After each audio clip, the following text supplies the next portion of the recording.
Thank you, President, Commissioner.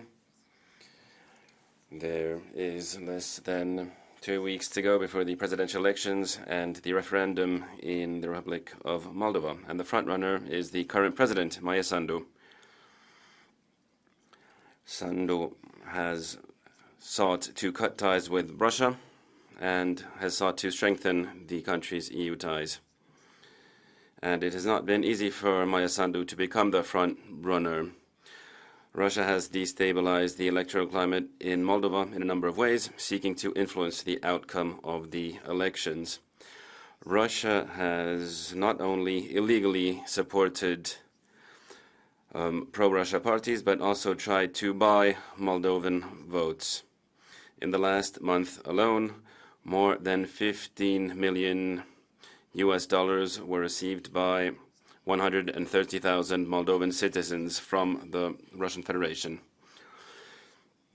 The Russian Federation has also supported pro-Russian parties and pseudo-parties. This is something that we are used to in Europe.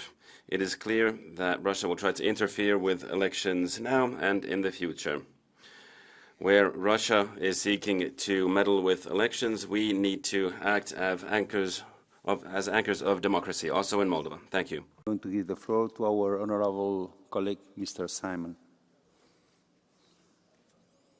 for 1 minute and a half.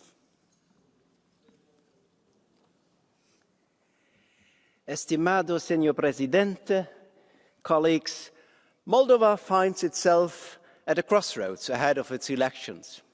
Will the country continue its path of European integration, or will it be dragged into an oligarch past?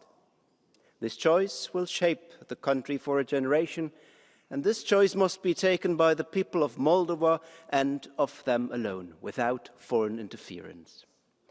Yet at the same time, we as Europeans have to live up to our own responsibility. It is not enough to state that Moldova's place is in Europe. We need to follow this statement with political action. We need to do more to make the promise of a European future credible.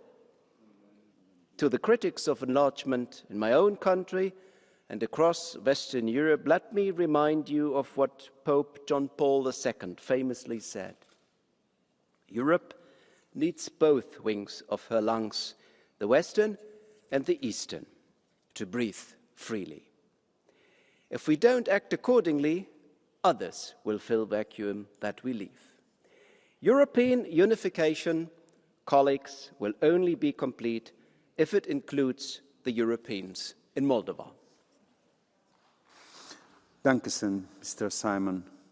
To Mr. Vadrikevich, I give the floor for 1 minute and a half. Thank you, Mr. President, Madam Vice President, dear colleagues. Moldova is at a crossroads with its upcoming presidential elections and a crucial referendum on EU integration. Let's make one thing absolutely clear. Moldova belongs in our European community. Its future cannot be dictated by external actors. Russia's ongoing hybrid warfare, disinformation, illegal funding of political parties, and cyber attacks threatens not only Moldova, but the stability of the entire European neighborhood. The European Union must be prepared to act. We need to set the example by strengthening our own resilience and supporting Moldova in return. Moldova has made significant progress, but it cannot stand alone in face of external threats. We must offer unwavering support, tightening sanctions, enhancing cyber security, and addressing hybrid threats head-on. The recently signed EU-Moldova Security and Defence Partnership is a major step in this direction. It provides Moldova with the tools to defend its sovereignty, and we must ensure it is implemented effectively. Furthermore, Moldova's commitment to the rule of law and the anti-corruption reforms is vital for securing its European future. Moldova's place is with Europe, with us, and we must ensure this path remains open, democratic and secure. Thank you. Thank you very much, dear colleague. And I'm going to give the floor to Mr. Ratas for 1 minute and a half. Thank you, dear Chair. Honourable members, dear colleagues, in 2022, Moldova took the important step of becoming the candidate country for EU membership. It was a bold move by a nation that has a long faced manipulation and pressure from Russia, with parts of its territory still under occupation. Moldova's European path is not just a political choice, but a commitment to freedom and democracy. The EU has a crucial role in supporting Moldova's path. The war in Ukraine also directly affects democratic and independent Moldova and its road to EU accession. What Moldova is facing right now is not an isolated attack. It is a threat to all nations striving for democracy and peace. As we approach Moldova's presidential elections and the referendum, we can be certain that Russia escalates hybrid warfare tactics. Russian propaganda, disinformation campaigns and attempts to disrupt democratic processes will increase in the coming weeks. The responsibility also lies with Moldova itself to ensure that the upcoming elections and referendum are free, fair and democratic. As Moldova navigates the crucial period, we must be more ambitious to our assistance. Thank you. Thank you, dear colleague. Now we open the Catch the Eye turn, and I have one request for a speech coming from our colleague, Mr. Brown. You have 1 minute. Thank you, Mr. President. Dear colleagues, I wonder what is worse, a post-Soviet Moscow regime or a neo-Soviet Brussels regime? What is wrong? What is worse here? Dear Moldovans, my fellow Europeans, beware, beware, and take care. You're about to choose. And mind you, in this House today, they were discussing the possibilities of making cars more expensive for every family. Previous week, they were discussing, as they usually do, their ability to change climate. It's a madhouse here. It's an asylum. Many people pretend to be some Napoleons going for Moscow. Others pretend to be rainmakers changing climate. Some others, well, are simply Thank you very much, Mr. Brown. neo-Soviet, neo-Nazi censors. Thank you very much, Mr. President. Thank you, Mr. Brown. To close the debate, Vice President Madame Jourova, you have the floor. Senor Presidente, honourable members, we welcome the Parliament intention to adopt a resolution recognising the challenges Moldova faces due to intense Russian hybrid warfare and reaffirming strong support for Moldova's EU integration. The resolution also rightly highlights the need for the EU to continue its assistance in these difficult times. Despite challenges, the Moldovan government remains committed to the reforms that will bring the country closer to EU membership, and it is essential we continue to support Moldova and stand by our own commitments. The upcoming elections and referendum on EU accession are a key opportunity for the Moldovan people to have their voice heard. Moldova belongs in Europe, and we will continue supporting its EU path. Thank you. Thank you very much, Madam Vice President. The debate is closed. The vote will be held tomorrow. The Renew Group has notified the President of decisions relating to changes to appointments within delegations. These decisions will be set out in the minutes of today's sitting and take effect on the date of its announcement.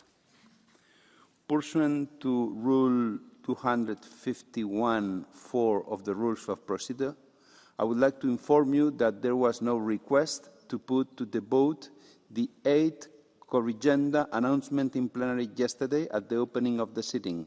The corrigenda and therefore deem it to have been approved. No, that's mine.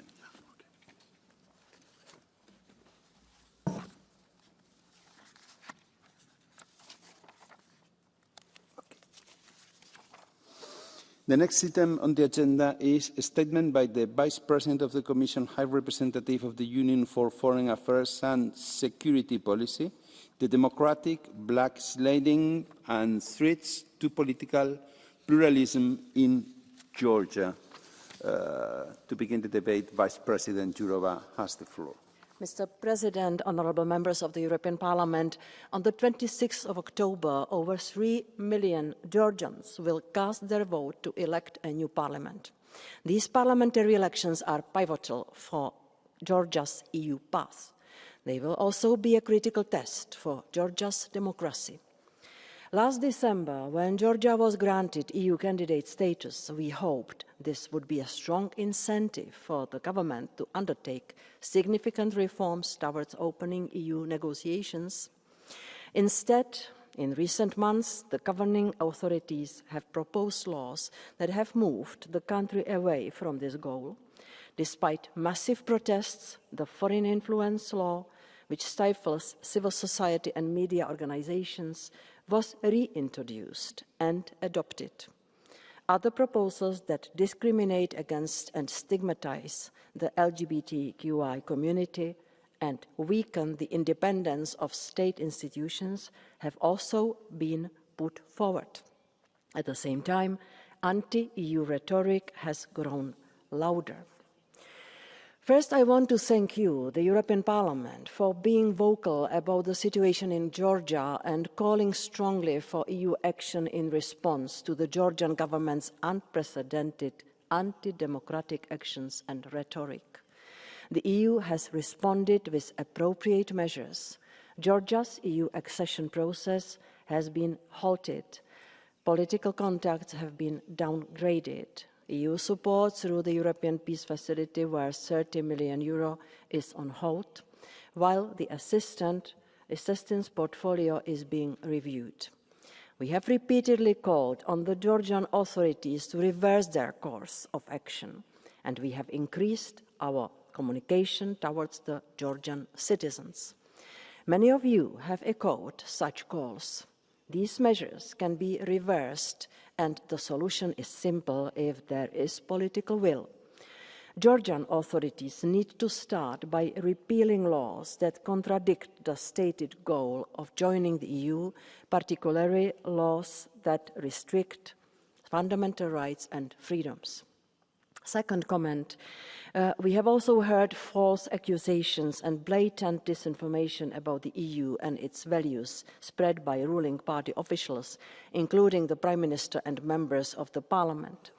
Claims that the EU and the West are trying to open a second front in Georgia or seeking the Ukrainization of the country are unacceptable, false and harmful to our relations. These narratives only serve Russia and its propaganda. The EU will continue to expose such false narratives and respond to anti-democratic actions. And finally, the upcoming parliamentary elections will be a strong test for Georgia's democracy. The electoral campaign has already been marred by troubling statements and actions from the ruling party, including promises to ban opposition parties and efforts to restrict civil society and the media. Such tactics resemble those of authoritarian regimes. If these measures are implemented, They would clearly contradict Georgia's stated goal to join the EU and the values and principles that underpin EU membership. The EU will closely follow the conduct of these upcoming elections. It is our expectation that they will be peaceful, free and fair, truly reflecting the will of the Georgian people. The EU's door remains open, but the Georgian authorities need first to realign with EU values and norms and recommit to Georgia's EU path. We are ready to support and work with all Georgians on their path towards EU membership. Thank you. Thank you, Madam Vice President. Madam Dukavicini, you have the floor. Mr. President, first of all, many thanks to the colleagues from other groups with whom we agreed a strong resolution on Georgia this morning. The European Parliament sends a very clear message to Bidzina Ivanishvili and his collaborators from the Georgian Dream. Membership in the EU is incompatible with their politics. You cannot be pro-European and pro-Kremlin at the same time. You cannot support the European way of life and glorify Stalin at the same time. The European Parliament will be closely monitoring the upcoming elections. We once again reiterate that the conduct of the elections should fully adhere to international standards. If the Georgian Dream continues following Lukashenko's path, the EU will be forced to react and reassess Georgia's fulfillment, including visa liberalization benchmarks. We also call for the immediate and unconditional release of former President Mikhail Saakashvili. The Georgian government must be held fully accountable for any harm caused to Saakashvili's life and health. Now the decision on the future of Georgia is in the hands of the Georgian people. Dear Georgians, nobody can be more responsible for Georgia's future than you yourselves can. We hope that the Georgian people will find their way back to the democratic European family. Thank you. Thank you, Madam. On behalf of the EPP Group, on behalf of the Socialists and Democrats, Mr. Mixer, you have 1 minute and a half. President, dear colleagues, I've been working with Georgia for many years now, and I believe that I can call myself a friend of Georgia. One thing that has never failed to impress me during those years has been the commitment of Georgian people to the Euro-Atlantic and European aspirations. Truly, the support for these aspirations has been overwhelming in Georgian society. Unfortunately, recently we've seen that the conduct of the government and the governing party are in very stark contrast to the commitment of the people to those ideals and aspirations.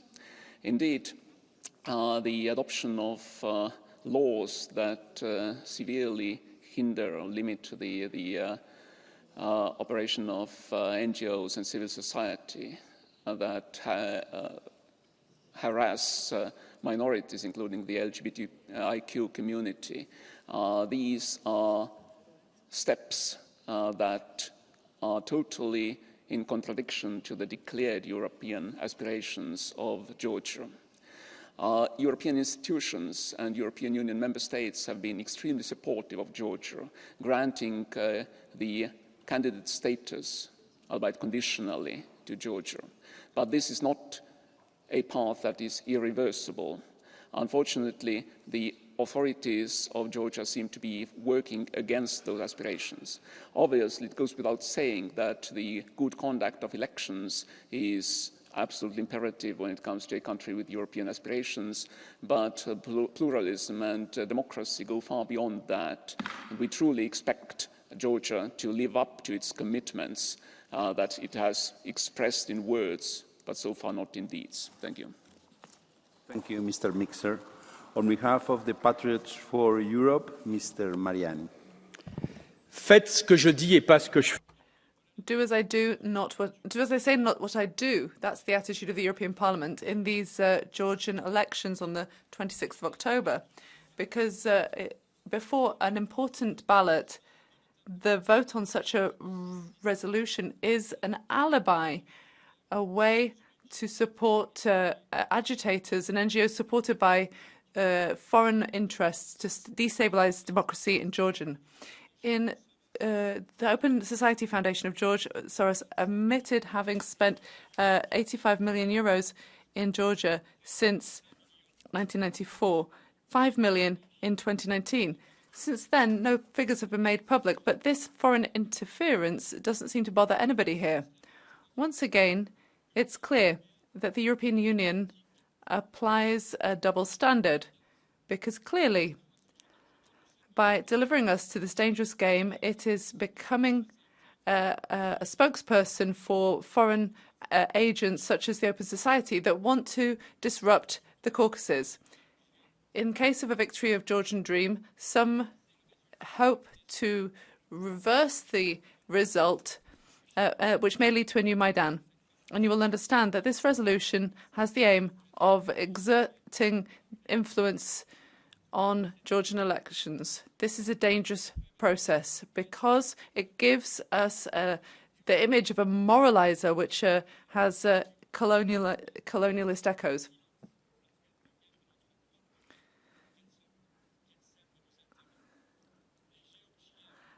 Georgians don't want to take orders from Moscow or advice from Brussels. I do think that this pressure will end up with blackmail. On the 26th of October, the Georgians alone will choose their future. We don't need to give them lessons. This brave population will choose its destiny alone. On behalf of the ECR group, Madame Gosiewska. Dziękuję bardzo. Od lat wspieram demokratyczną Gruzję w jej drodze. Thank you, President. I support democratic Georgia on the road towards Europe. I admire the reforms which are bringing Georgia closer to the European Union. I have observed the situation and I have seen a certain adaptation to Russian expectations. I'd like to give the floor to Mikhail Saakashvili. Here is a letter. It's a letter which says, "Dear members of the European Parliament, in a few weeks' time, there will be a great victory of a democratic Europe. This is a possibility, but there's another possibility too, which would be a tragedy. So in its struggle, our society is expressing its opinion. It's in favor of Europe and freedom. It does not want to revert back to Russia. On the other hand, you have the Russian oligarch. He will do his utmost not to lose power. He will do his utmost to forge the results of the elections as he did before. Democracy is in danger. We must tackle this situation. Russia will not admit any loss at the moment of the elections. Fatal powers will be used just like in Belarus and Venezuela. Do not allow Georgia to be deprived of its pathway to Europe. Come and observe the elections. Do everything to make sure your voice is heard. Our next speaker on behalf of the Renew Group is Mr. Pat. Dear colleagues, when I visited Georgia, which was under Russian invasion in August 2008, and walked in the empty city of Gori. I hoped for a quick withdrawal of Russian troops from Georgia and for a clear future of Georgia in Europe. Unfortunately, it did not happen that way. Russia still occupies part of Georgia, and Georgia is currently moving away from Europe. But the majority of people in Georgia still want to see their country's future in Europe. This is one of the reasons why the EU named Georgia as its candidate country. Unfortunately, Georgia's current government is working against this. In the recent years, Georgia has moved further away from the EU and increased Russia's direct influence on Georgia's choices. Georgia's adoption of the law on transparency of foreign influence and others are tools used by the government to violate freedom of expression, censor media, impose restrictions on critical voices in civil society. It is clear that until such legislation is removed, there will be no progress in the relations with the European Union. Georgia's attitude towards Russia in today's world and circumvention of European sanctions is also an example that Georgia is not ready to align itself with the EU foreign policy. But it is not yet too late for Georgia to change its course and, above all, for the sake of its own people, show that Georgia is serious about its return to Europe. Thank you. Thank you very much. On behalf of the Greens, Mr. Van Lanschot. 2 minutes. Kartlis Deda, mother of Georgians. Her statue on top of Sololaki Hill in Tbilisi shows the spirit of Georgia. In one hand, a bowl of wine, because guests are welcomed like family. A sword in the other, because if you come in bad faith, they will resist. Sakartvelo, a country whose proud people speak an ancient language and can tell you beautiful stories about their diverse people and more than 4,000 years of history. Throughout those years, Georgians have chosen to fight for their freedom. And we see that same fight reflected today in Georgia's civil society, who are resisting the attacks on democracy by Georgian Dream, the political party that is creating a Russian nightmare. They attack civil society, journalists, and minorities. They want to ban opposition parties and embrace Russia that still occupies parts of Georgia. They spread disinformation and lies, pretending that Russia equals peace and the EU equals war. They lie because they are afraid of the Georgian people and afraid of democracy. Because a good democracy jails corrupt leaders, confiscates their money, and takes away their power. The upcoming election will define Georgia for generations. And there is a new generation of young leaders who can build an open culture and parliamentary democracy. They will be the ones that can lead Georgia into the EU. As this resolution shows, they can count on our support, just like the support that we've seen for them in Georgia's society. Hundreds of thousands of Georgians in the streets in one massive celebration. The image of a country that just received EU candidate status. Those same people protested autocracy last year, and just like the support of Nana Malashkia, she was in defiance of fierce police water cannons waving a European flag. Thank you. Thank you very much, dear colleague. Our next speaker on behalf of the left, Mr. De La Valle. Presidente, colleghi.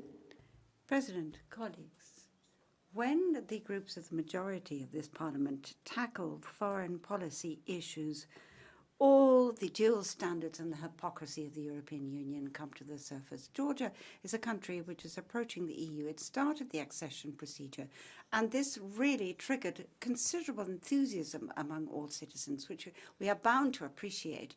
This is a process which is an opportunity to enhance our presence in that area and to improve dialogue and strengthen our diplomatic ties. Now, with the war in Ukraine, people want to impose a certain geopolitical vision on countries such as Georgia, dictated by NATO and the United States. And this, in turn, could have an influence on finance, and conditional finance, depending on the victory of whatever party at the elections. Now, this is manipulation, and I think that we have to speak out against following blindly NATO and US policy. Europe must try to build peace, cooperate, and establish a dialogue at regional level. And regional relations are the first step to be taken within the European democratic process. This doesn't mean that you can't level criticism against people who make mistakes. Now, the law, for instance, against the LGBT community in Georgia has been criticized by us. The people who will govern Tbilisi should not be decided by the United States or any other power, but the people itself should decide. The Sovereign Nations Group, Mr. Neuhoff, for 1 minute.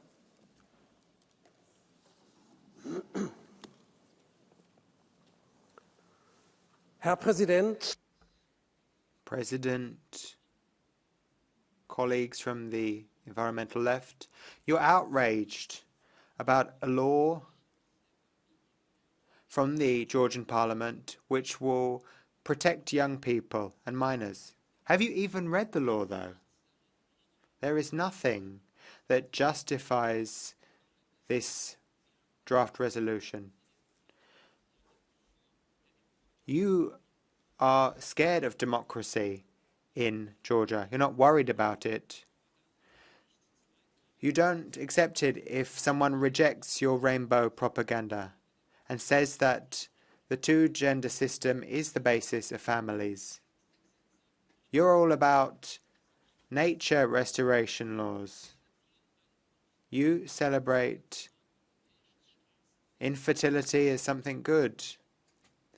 But our birth rate is at a historic low in Europe. Environmental left. Respect international law. Respect Georgia's sovereignty. Respect Georgia's ability to pass its own laws. Stop going on about green things and go back to reality. Now we jump in the second part of the debate. Our first speaker is our honourable colleague, Mr. Kaller. Yes, President, colleagues, I'm not anticipating at this stage a verdict on the qualities of the upcoming elections. For that, we have an OSCE long-term mission who are doing a professional job. I simply expect the competent authorities to apply the existing laws for elections in a proper, fair and professional way. And the Georgians will indeed decide on their own which path they would like to proceed. And it is my impression thus far that they have embraced this path to the European Union, because that is the perspective that has something for every citizen. In every country, there is not a single country that is worse off today than it was before they entered the European Union. And they also do not need the American engagement or interference in order to be motivated to go the European path. We as Europeans accept the path and the decision that a free people takes for their future. That is the difference to Russia, which does not accept that. And insofar, I am confident that through this process that is now ongoing, the people will make a very clear decision and tell the world and all who would like to listen what Georgia's path is. All the best for this election, Sakartvelo. Thank you very much, dear colleague. A continuación, tiene el suelo por 1 minuto y medio el señor Sánchez. Mr. Sanchez, you have the floor for 1.5 minutes. Thank you very much, President and Madam Commissioner. Politics is not just about the substance, it's also about when. And this resolution, like the previous one on Moldova, a few days before elections in these two countries is not at the right moment and could be counterproductive. The Parliament has always avoided giving opinions on countries that are about to hold elections so as not to be accused of meddling in those elections. This resolution, regardless of its content, which contains elements that we support, is going to be used by the Georgian government and Russia as proof of Europe's interference. We are giving a gift to the anti-European forces. As various far-right colleagues have said, this is a debate on democratic backsliding, but there are 13 references to the elections in the resolution. In these conditions, how can election observers of this parliament turn up in Georgia and be considered objective and neutral? And what about negotiators? Are they going to be considered neutral by these countries? I doubt that. So the consequence is a damage to the image of the European Union and the Parliament, damage to the credibility of our election observers, and the risk of being accused of interference. We could have waited 1 month and have adopted exactly the same resolution without running those risks. Our next speaker is Mr. Coles for 1 minute.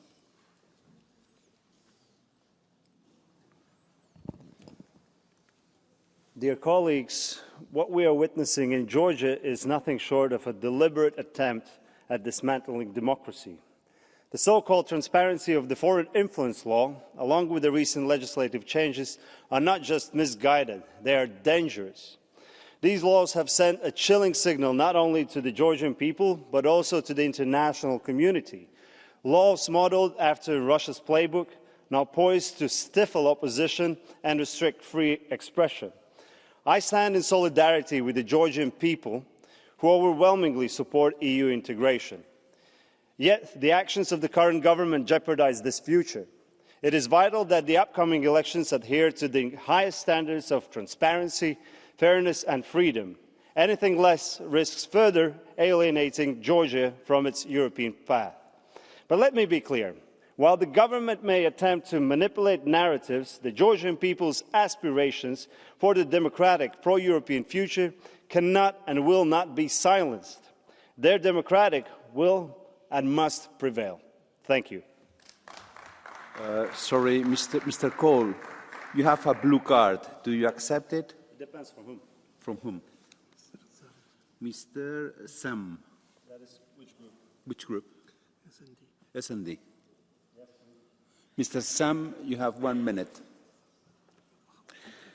Grazie. 30 seconds. Sorry, I don't have the translation. Okay. Accept. No. Mr. Sam? Ok. Grazie, Presidente. Prima... Thank you, President.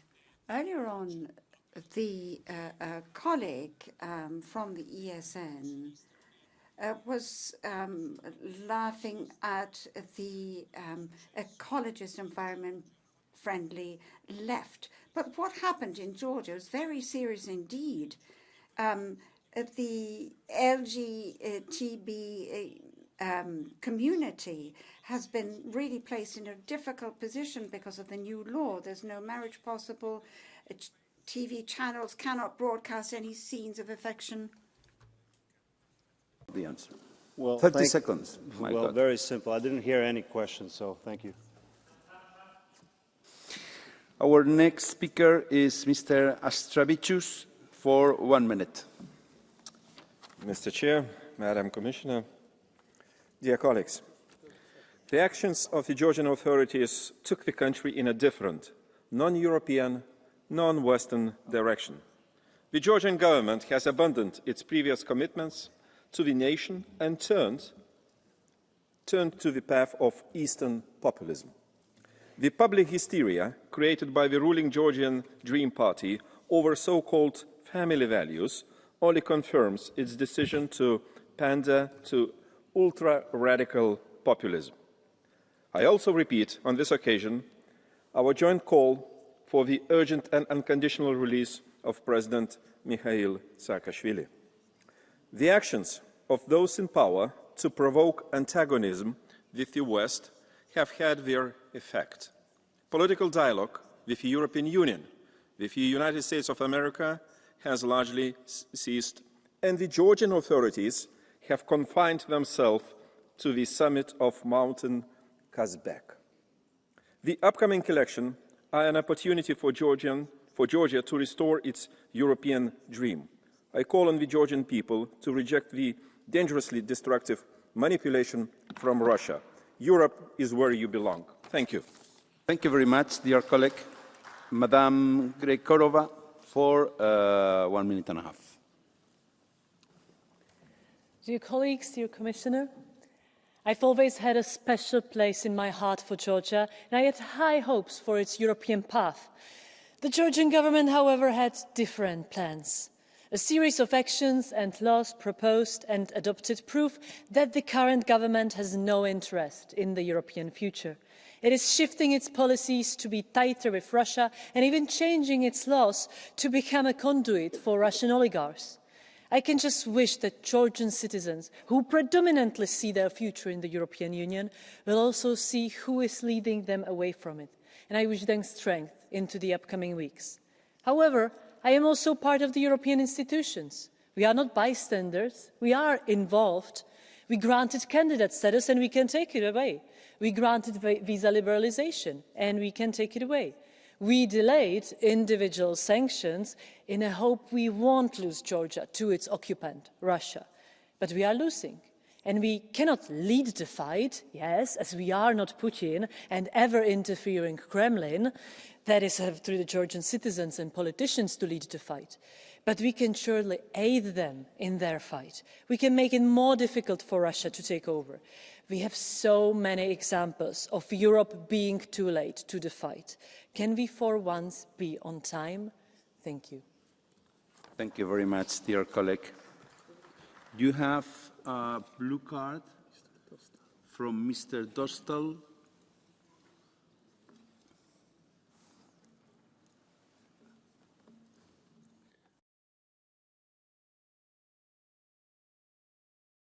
Do you accept it?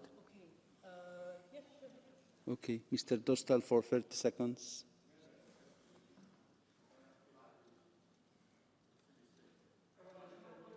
Vy jste označila ty zákony za proruské. Co je špatného na zákonech proti zahraničnímu vlivu?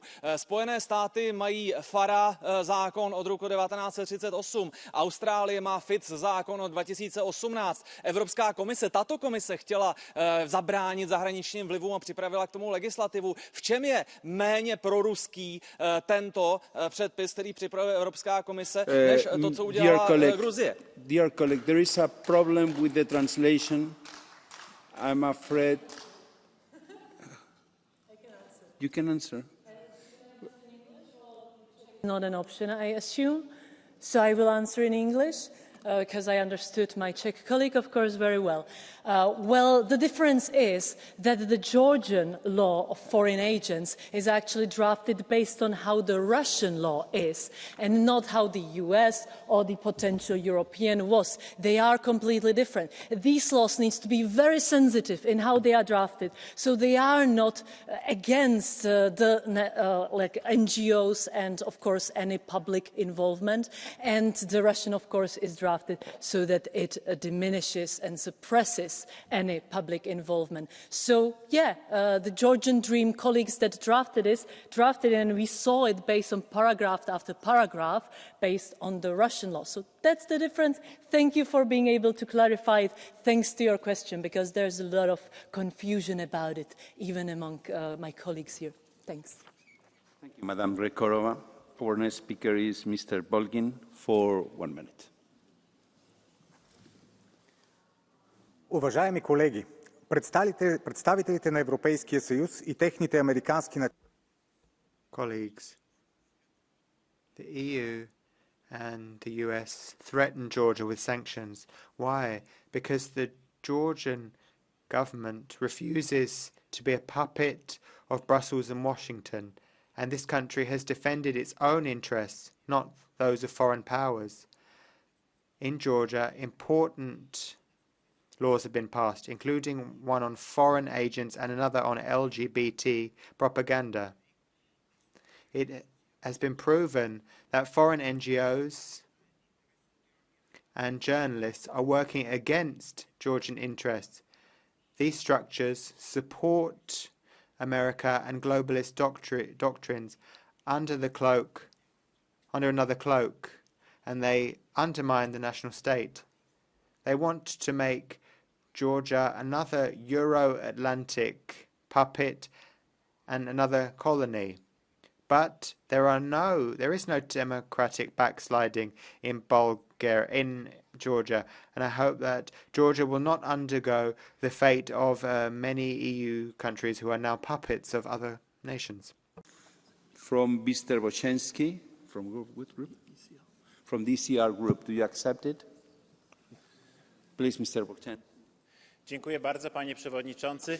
Szanowny pan poseł raczył mówić o wpływach. Thank you very much, President.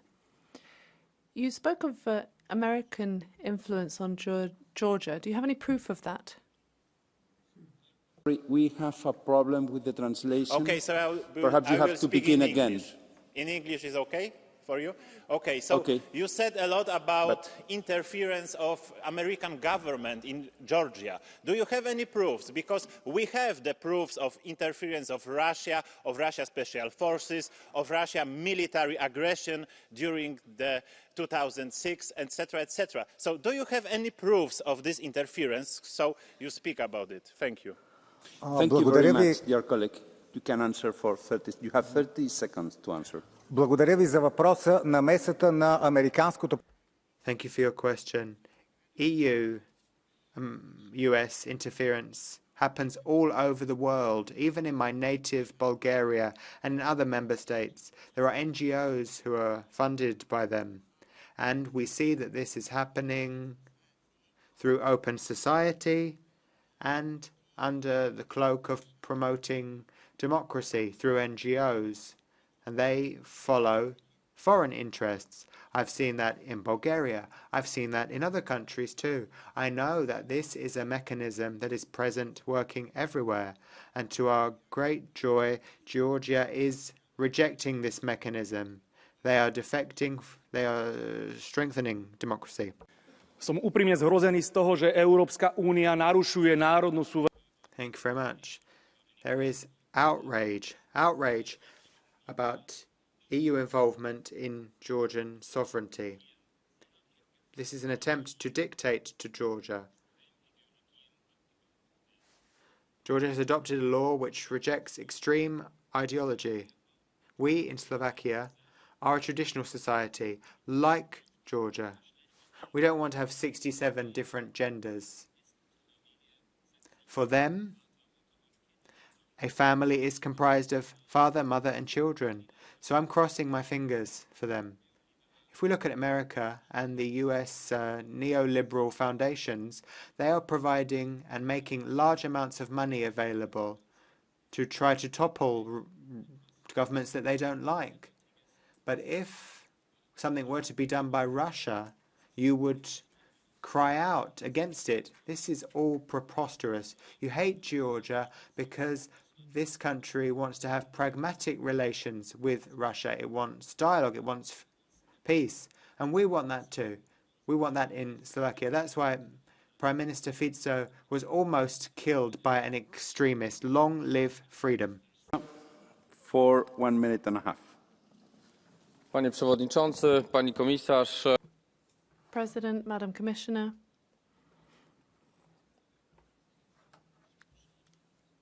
Over the last 20 years, there have not been such important elections in Georgia. These elections are going to decide Georgia's path for the next decades. We've decided to express contempt towards the opposition. This is what Georgia does not need.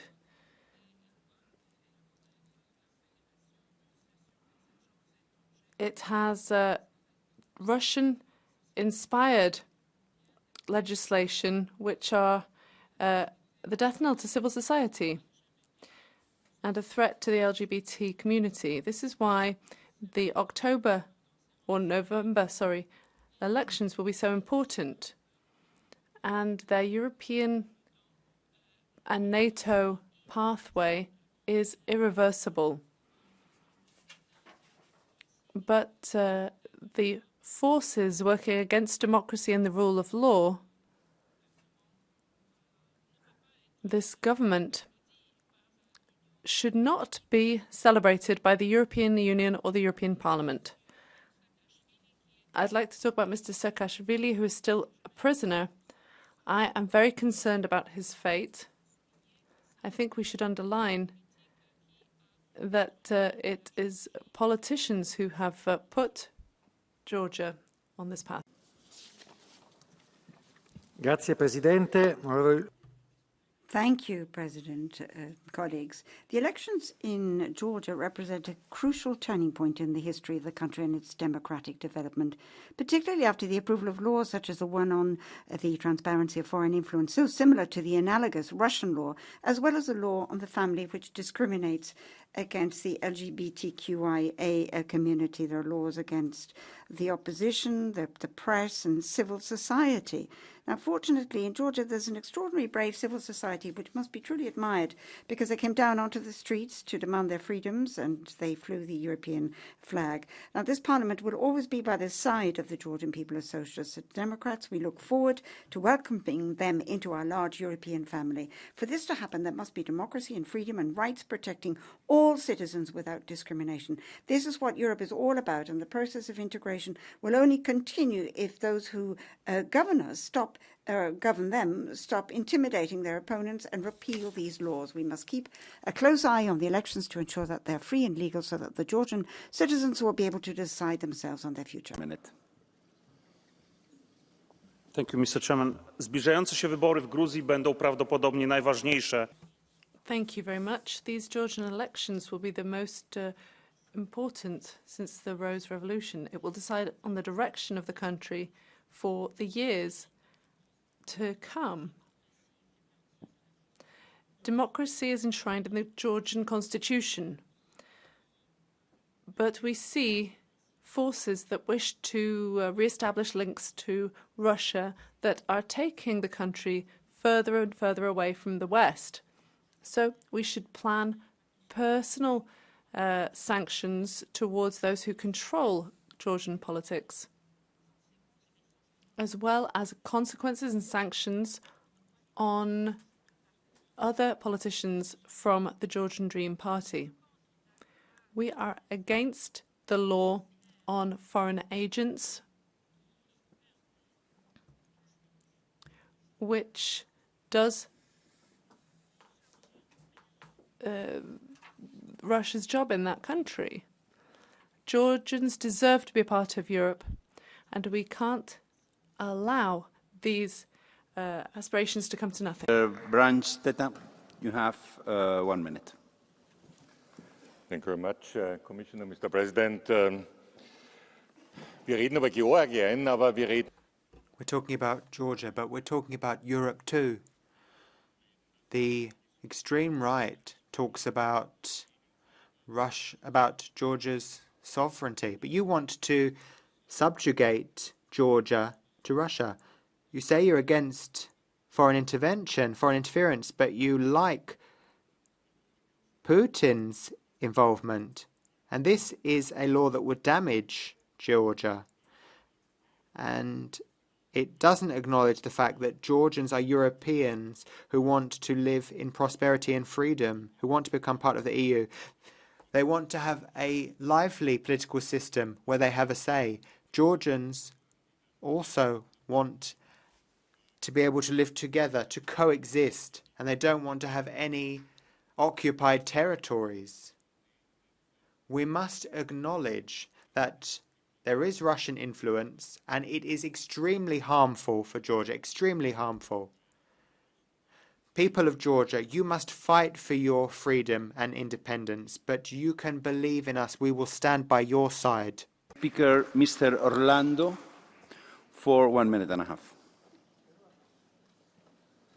Presidente, la Georgia. This Since 2004, when this president was elected, Georgia requested to become a democratic member state of the European Union, not a colony of the EU.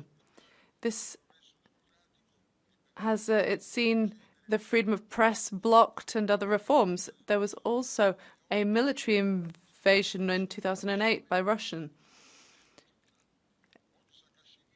Saakashvili is currently in jail and in a serious health condition.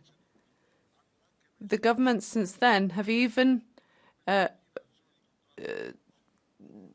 threatened legislation that was supposed to protect against corruption. Russia is exerting military pressure on their border with Georgia. And there are areas of the south of Georgia which only belong to Georgia in name alone.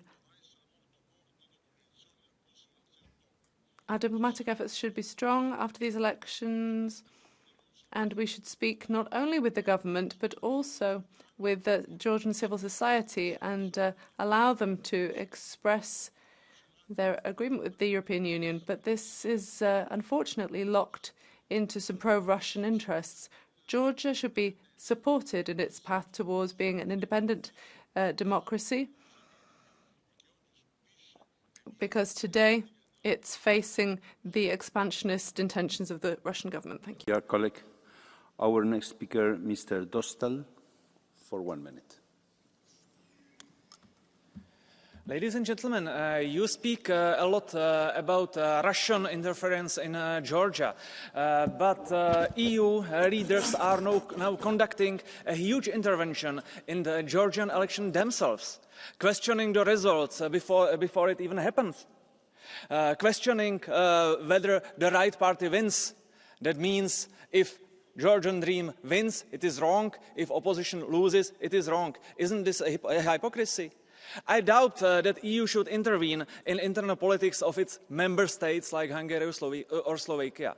I am completely sure that EU should not interfere in domestic affairs of Georgia.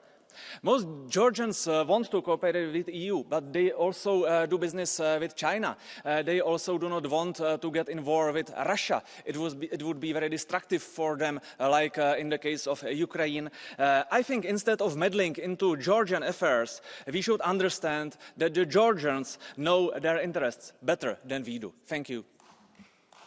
Thank you, dear colleague. Mr. Kolar, you have 1 minute and a half. Thank you. Dear colleagues, ladies and gentlemen, firstly, I would like to remind my colleague that it's actually Russia who is interfering with Georgian affairs, because Russia is occupying 1/5 of Georgian territory. Anyway, 2 years ago when I was in Georgia with our national parliamentary delegation, during the meetings that we had with officials, members of the opposition and the civic society, I unfortunately gained an impression that the ruling party is actually playing games with us, and that the opposition is helping that by being unable to unite and to really oppose the ruling party's actions. Despite their assurances, the ruling politicians had set up on a path which leads away from Europe and towards Russia. Much has been said about the legislation, which is more or less a copy-paste version of Russian anti-freedom and anti-democracy laws. During my aforementioned visit, I always referred to the EU as to a space of freedom, democracy and prosperity. And I feel that it is our duty to stabilize the space and to enlarge it. The bigger we are, the stronger we are. That is truth. Sometimes I hear that we are not at war with Russia. Unfortunately, we are fighting a hybrid war with Russia, a war for, among other things, influence. And if we lose Georgia, we lose the battles, or one of the battles, for our space of freedom and shared values, and we'll be left with another state at our doorstep which is hostile to us and mainly to its citizens. And Georgia cannot afford that, and we cannot afford that. Thank you. Thank you very much. Now to Mr. Assis. 1 minute. Muito obrigado. Thank you very much. The people of Georgia are a European people, no question about it.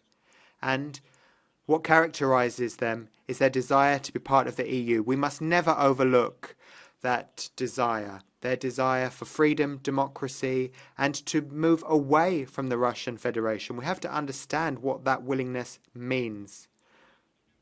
Recently, we saw the flags of the EU flying in Georgia, and that shows that the EU project is not in decline, as some are saying. No. The current Georgian government has made serious mistakes, in our view, views which restrict fundamental rights and which are not in line with European values. They talk about traditional European values, but actually they contradict European values. However, we must be careful. We must not do anything that could be seen as meddling in an internal democratic Georgian process. And what we have to do is ensure that we are not seen as undermining Georgian freedom. We show our solidarity with Georgia, and that solidarity is unquestionable. Our next speaker is Mr. Vandenberg for 1 minute. Mrs. Vandenberg, sorry. Hello, good evening. We saw it last May, the Georgian youth dancing around the European flag. And this sent out such a strong message to us. This youth wants to be part of Europe. But unfortunately, their government chooses something else. They applied for EU membership, but at the same time, they are drifting further and further away from EU values and straight into the arms of Putin. And their last attack on the queer community is just another example of the slippery slope that Georgia is in. And we as liberals, we really want to give Georgia that European perspective. But especially with the Georgian elections only 3 weeks away, I want to state abundantly clear that this Georgian government is jeopardizing the European future of Georgia. But whatever happens, the youth still deserves our support. So I want to ask the Commissioner, can we please commit to keep supporting that youth that longs for the European future? Thank you. Thank you very much, Mrs. Vandenberg. Our next speaker is Mr. Terras for 1 minute and a half. Thank you, Vice President. Dear colleagues, the situation with regard to democracy in Georgia has been deteriorating for more than a decade now. In the early years of the Ivanishvili government, he and his subordinates declared the continuation of the Euro-Atlantic path and democratic reforms. We have hosted numerous delegations of our Georgian colleagues from the opposition in this House, and they have warned us from the very beginning, please stay vigilant, for the Ivanishvili regime is there to grab the power. Elections after elections, we have witnessed more violent incidents and campaign events initiated by people close to the regime. Opposition leaders are being put in prison and free media is being muzzled. Recent announcement by the Prime Minister Kobakidze about banning the opposition should Georgian Dream win the upcoming elections are not just an alarming sign. It is an evidence of dictatorship waiting for his chance. We must not only condemn the actions of the ruling regime, but give a very clear signal by imposing sanctions on people and organizations responsible for the demise of democracy in Georgia. And we should start with the mastermind, oligarch Ivanishvili, to set the example. Thank you. Thank you very much, Mr. Terras. Now, Mr. Glucksmann for 1 minute. Merci, Monsieur. Thank you very much, President. Madam Vice President, dear colleagues. The heart of the Georgian people beats for Europe. In the streets, on the squares, the young people wave the European flag as a standard of freedom and dignity. We must stand by their side. Georgian Democrats are looking at us. They are expecting us to be much firmer faced with the oligarchs of the country who are undermining Georgian democracy. We have to say things clearly. We cannot do a deal with the Kremlin and get closer to Europe. You can't continue to promote anti-freedom laws and get closer to Europe. You can't imprison Saakashvili indefinitely and get closer to Europe. The badly named Georgian Dream is threatening to plunge the nation back into its Russian nightmare. Europe needs to have its voice heard and stand close to its allies, the Georgian Democrats. Dear colleague, Mr. Salimas, for 1 minute. Mr. Chair, dear colleagues, Georgia now is at front line. We all are witnessing the attack against European values by the current Georgian government, imposing Russo-fascist narratives. This is evident from the foreign agents law, anti-LGBT legislation, the abolishment of gender quotas in elections, and the so-called family values package. Not a single recommendation of the Venice Commission has been taken into account. Moreover, those legislative measures were taken without consultation with the civil society, and they completely ignore a national constitution, including the aim to become a fully fledged member of the European Union. However, Russo-fascism in Georgia can be defeated. We must play here a decisive role by, first, insisting on fair parliamentary elections without the use of administrative resources and pressure on the opposition by the ruling party. Second, requesting accountability, including personal sanctions on those responsible for Georgia's democratic backsliding. Third, providing support to all the democratic pro-European political forces, including the promising parties such as for Georgia. Together, we must bring Georgia back to a path of democracy and the rule of law. Time to do all we can to remove Georgia from the claws of Russia. Thank you. Thank you very much, dear colleague. Señor Stier, tiene el suelo por 1 minuto y medio. You have the floor for a minute and a half. Signor Presidente, colleghe, Dear colleagues, is this resolution necessary? This is a question which was legitimately asked by MEP Sanchez Amor. I believe that it is necessary because before the elections we need to send a clear message that you cannot sit on 2 chairs at the same time. Obviously, citizens of Georgia will decide, but we have a government which came to power with pro-European rhetoric, and they still continue talking about it, but their actions do not prove that. So as we say to Belgrade and parts of the government in Montenegro, we need to be consistent and clear with Georgia. You cannot sit on 2 chairs at the same time. The same goes for the legislation, which is Russia-inspired and that hampers the activities of civil society. The same goes on the legislation on family values. There is nothing bad in promoting family values. What is bad is when you do it in order to hinder tolerance and pluralism in a society, and when dignity of every citizen is not respected. So it is our task to adopt such a resolution, because we are not imposing anything to Georgia, as the extreme right is saying, but we are asking them to respect Article 78 of their own constitution, and that is that they want to join the European Union. 1 minute. Foreign agents law to curtail the rights of civil society, an offshore law that favours shady oligarchs and helps them avoid sanctions, a law for family values that curtails the rights of minorities, systematic disinformation sponsored by the Kremlin.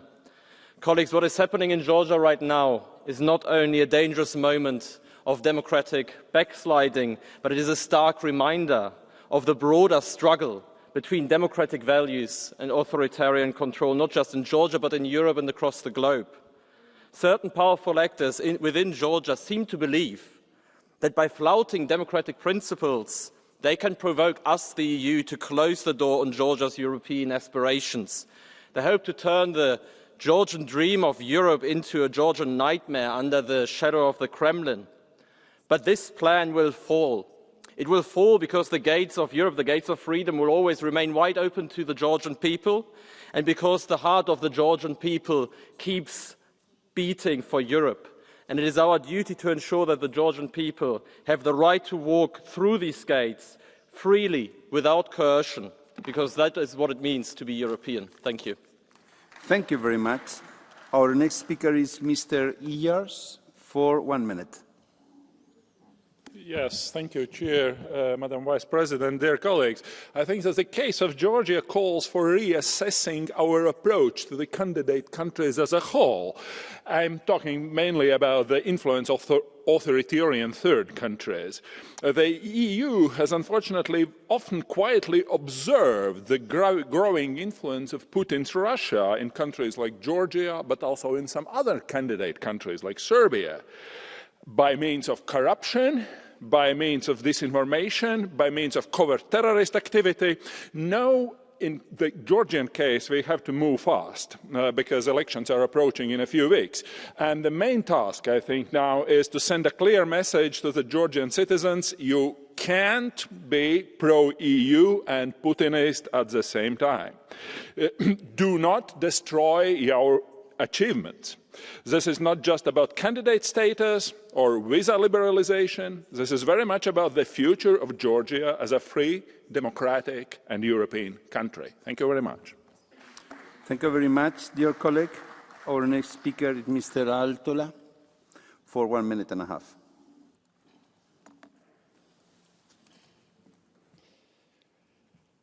Hyvä puheenjohtaja. President, the Kremlin is trying to take control of Georgia. They want to have control of foreign policy and also have financial benefits from Georgia. Now Georgia has acted against the will of its citizens and obeyed what Russia is trying to tell them to do. We need to also self-reflect. Have we been ready? Have we helped these countries on the road to Europe enough? Now we need to understand that there is a larger geopolitical stake. Russia is bringing dirty money into Georgia, and this has an effect, or with this they're trying to affect the free will of people. Georgia has, on paper, wanted to join the European Union, while at the same time they have tried to strengthen ties with Russia. Democracy is in a worse state in Georgia than in years, and they are closer to Russia. We cannot let the Georgian people go further away from Europe. There is a lot at stake here, and Russia has its hands in this game. We need to support Georgia without fear. Next speaker, Mr. Biedron, for 1 minute. Panie Przewodniczący, Pani Przewodnicząca, President, Madam Commissioner,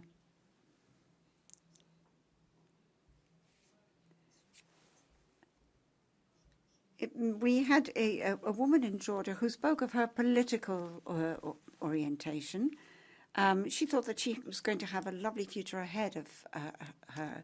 Unfortunately, her life ended in a very tragic way. The day after the Parliament adopted this law discriminating against the LGBTQ community. This is a law which divides and really sows hatred, and the Kremlin wishes to oppress those who are already oppressed in our society. Let us fight for freedom and against this anti-democratic regime. Let's build a society which is open to all, so that the Georgians know that they belong in Europe, in democracy. Gerbiamas prezidente, gerbiama komisarė, gerbiami kolegos.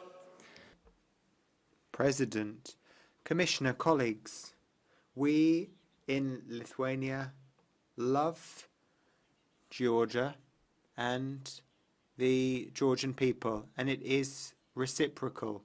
This has been the case for decades. But why is it so? We don't know why. We don't share a border with Georgia, for example, yet we have a good feeling. We understand each other, and we understand that Georgia wants a democratic system. Saakashvili brought democracy to Georgia, brought the country closer to democracy, and now the country is grappling with a major problem, a problem that we also share, the problem of Russia. Let's not forget what happened in 2008. Russia rolled in to Georgia, attacking the country. Russian influence, Russian propaganda. Russia undermines democracy in Georgia. It goes without saying that that country wants to take the democratic path, but we have this neighbour at our border, on our doorstep. And we, in this resolution, point out that Georgia is taking a step backwards. It is a form of backsliding, and it is partially due to the influence of the Kremlin. We are against any measures of this sort. But let's not forget that who is responsible for this backsliding in Georgia? It's Russia. We must support the people in Georgia and believe in them. 1 minute. Thank you, President, Commissioner, dear colleagues. Arguably nowhere in Europe you see more Ukrainian flags than in Tbilisi. The people of Georgia stand in solidarity with Ukraine in their courageous fight against Russian aggression, a struggle the Georgians understand all too well. Yet Georgia is torn. There is a government moving away from the EU path, implementing laws that counter European democratic values and fundamental rights, such as LGBTQI rights. And we have the Georgian people, civil society clearly and passionately advocating for Georgia's EU future. I think the Commission and Council, too long in the spring, continued with expressing concern. But I appreciate your clear statement today on the need to restore credibility. So please keep supporting the young generation and civil society in Georgia. Thank you. Thank you, dear colleague. Mr. Protas, you have 1 minute and a half.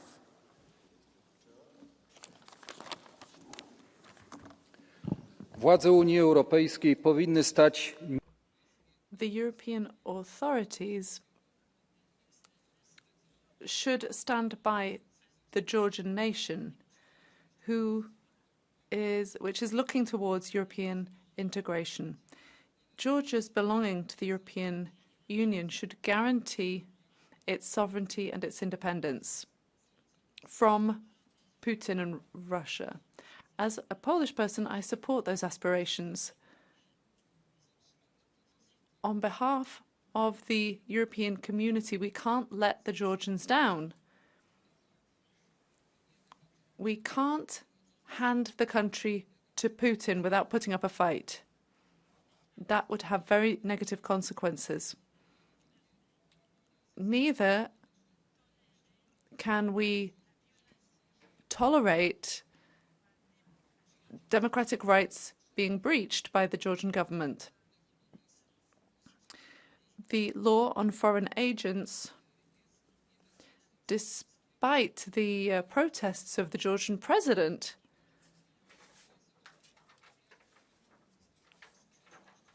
is a clear Russian example. This is unacceptable. And it flies in the face of the pro-European statements of the Georgian government. We must support the European aspirations of the Georgian people. At the same time, the European Commission must do everything in its power so that the Georgian government writes its path. Bardzo proszę, 1,5 minuty. Thank you very much. Now, Mr. Wawrykiewicz, who has 1.5 minutes. Colleagues, as the Georgian nation strives to become a part of the European Union, the democratic backsliding that we are facing there should concern us. What is happening in Georgia mirrors the patterns we have seen in authoritarian countries like Russia or Belarus, or at states that have embarked on the autocratic path, namely Hungary under Fidesz or Poland under Law and Justice. We know that leaders of illiberal democracies, liberal regimes, I would say, learn from each other, implementing similar autocratic methods and narratives. Therefore, the Georgian Dream Party is using similar tactics like autocrats all over Europe to dismantle the system of checks and balances that safeguards democracy and the rule of law in Georgia. Hence, we must draw lessons from what we have already painfully learned. We need to clearly and promptly condemn the dismantling of checks and balances and show our support and solidarity with the civil society that protests and the civil society that defends the rule of law and democracy. As Paul, I see many similarities between the Georgian situation right now and the Poland's situation a few years ago. And I believe that with our support, Georgia gets back on the democratic path, just like Poland did 1 year ago. Thank you. Bardzo dziękuję, panie pośle. Przystępujemy do procedury. Thank you very much. Let's now move on to the Catch the Eye speeches. We have people on the list, and I'll give the floor to Mr. Zan. 1 minute. Grazie, Presidente. Dicevo prima. Thank you, President. Now, precisely because these laws against foreign influence and against the LGBTQ plus community are so serious and they're compromising the Georgian constitution, we really have to support the Georgian population and the younger generation so that their European dream isn't broken. And we have to condemn the Georgian government and the majority in that country. And we must also be aware of the fact that in Europe, too, certain laws have been approved, as well as in Bulgaria, in Slovakia, and in Italy, too. There's been a resolution passed by way of propaganda against this community. Now, these are laws of clear Putin origin, and these countries are becoming the gateway into Europe for Putin. So we really have to speak out against this vehemently, and we must recognize the values of the European legal order. There must be no discrimination against any European citizen. Thank you. Thank you very much. Tobias Borinsky, 1 minute. Thank you very much, Madam President. Ladies and gentlemen, the issue of Georgia is a geopolitical one. We should reject the arguments of Russia. Russia thinks that it can keep in a zone of influence, a sphere of influence, and that it can dictate the lives of the people in neighboring countries. For Putin and his agents, Georgia is a country where they have free rein to decide on the political future. Georgia is one of the oldest European nations. It has very deep and ancient culture. As representatives of free nations, we must maintain our ties to Georgia, and we must also do whatever we can to keep it out of Russia's sphere of influence and for it to stay on a pro-European path. Thank you very much. Now, let me give the floor to Mr. Andriukaitis. 1 minute.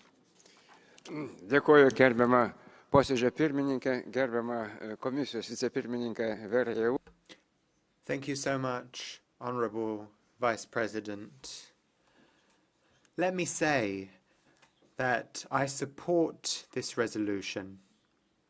However, I do think slightly differently. I think that the EU should use its heft and its influence and show it. We should show that in our foreign and external policy. I think we could have done more in Georgia. Now, I don't fear Russia, but I do see that LGBTQ rights are being violated in many countries, including in Hungary. There are many people in the European Parliament who want to undermine LGBTQ rights. We really need to support young people in Georgia so that... Thank you very much. Mr. Grzegorz Brown, please. President, thank you very much. Don't do to others what you wouldn't like being done to yourself. Aren't you sick, all of you, especially my colleagues from Central Europe, aren't you sick of European Commission interfering in our country's internal business? I am sick, and I hope there are more and more of this kind in Europe. You're talking about your democratic European standards, while our colleague from Romania, Diana Sosoaca, is absent. She should be sitting here next to me, but she was excluded from this house, from this sitting, and she was in her mother country. She was excluded from the presidential run. I think this house should be worried about her condition, her fate, and this discussion here should concentrate on our internal problems, not external. Thank you very much. Głos zabierze pan poseł Milan Mazur. Thank you. Mr. Milan Mazurek, sa v skutočnosti hanbiť. Každý týždeň si tu vyberiete nejaký štát, ktorému chcete diktovať, ako majú miestni ľudia rozhodovať, akú majú mať vládu. Thank you very much. We have people here saying who should... We're trying to make the decisions. We're trying to tell people what they should do with their lives, what they should do with their children. We say, you should do this when you bring up your children. But what about protecting children from paedophiles? What about this gender equality, all this rainbow nonsense? I actually congratulate Georgia on this law because it will protect normal families. What you're saying about Georgia, what you're criticizing them for is for passing a law, but this is a law which is similar to one in Israel. So let me again congratulate Georgia for having passed this law. Let democratic countries do what they want. Leave them alone. Głos zabierze pan poseł Now, Mr. Lucas Ziber, 1 minute. Verehrtes Haus, der Kollege Braun. Honorable House, Mr. Brown. Good name. Mr. Brown, I'm talking to you. You said, aren't we fed up of meddling? Isn't the EU fed up of meddling in other states? No, we're not fed up, because you call this meddling.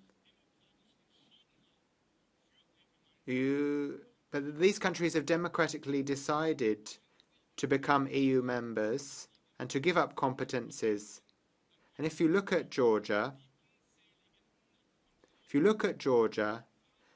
and you go there, you'll see countless, 1,000 EU flags. I've been there and I've seen more EU flags in that demonstration than I've ever seen anywhere else.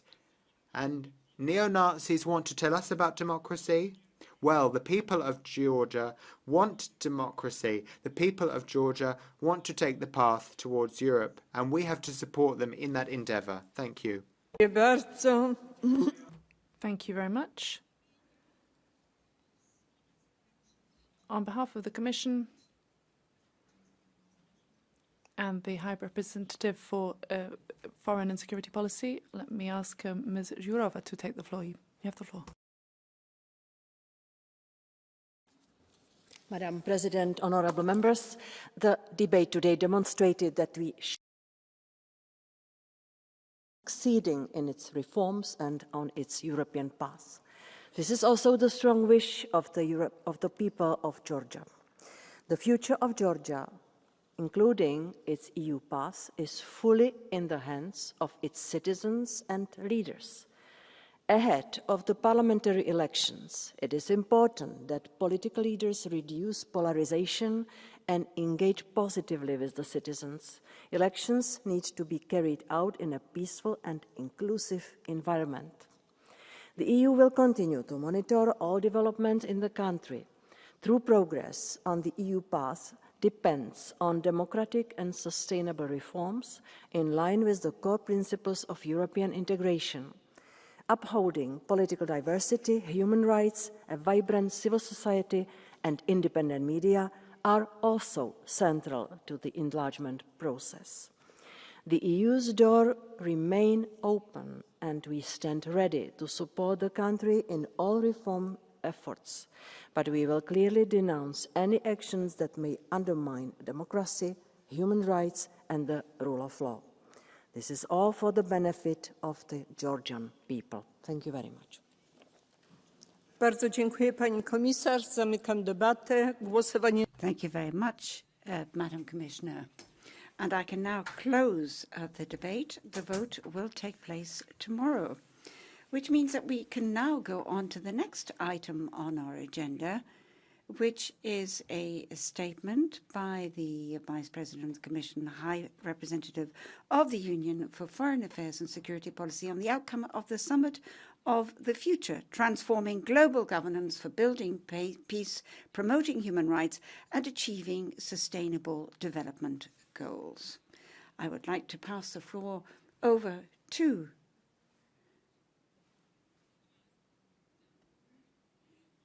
Commissioner Jourova, on behalf of the Vice President of the Commission and High Representative of the Union for Foreign Affairs and Security Policy.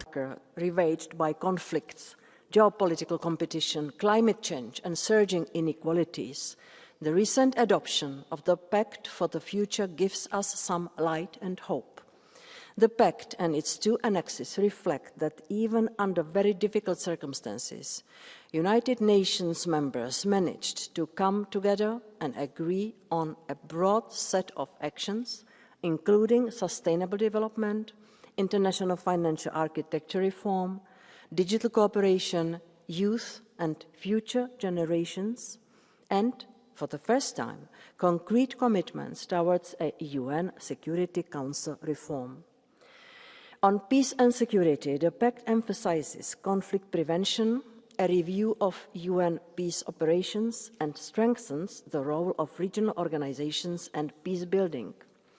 Regarding the UN Security Council reform, the Pact aspires to redress the historical injustice against Africa and aims to improve the representation of underrepresented regions and groups such as Asia-Pacific, Latin America and the Caribbean.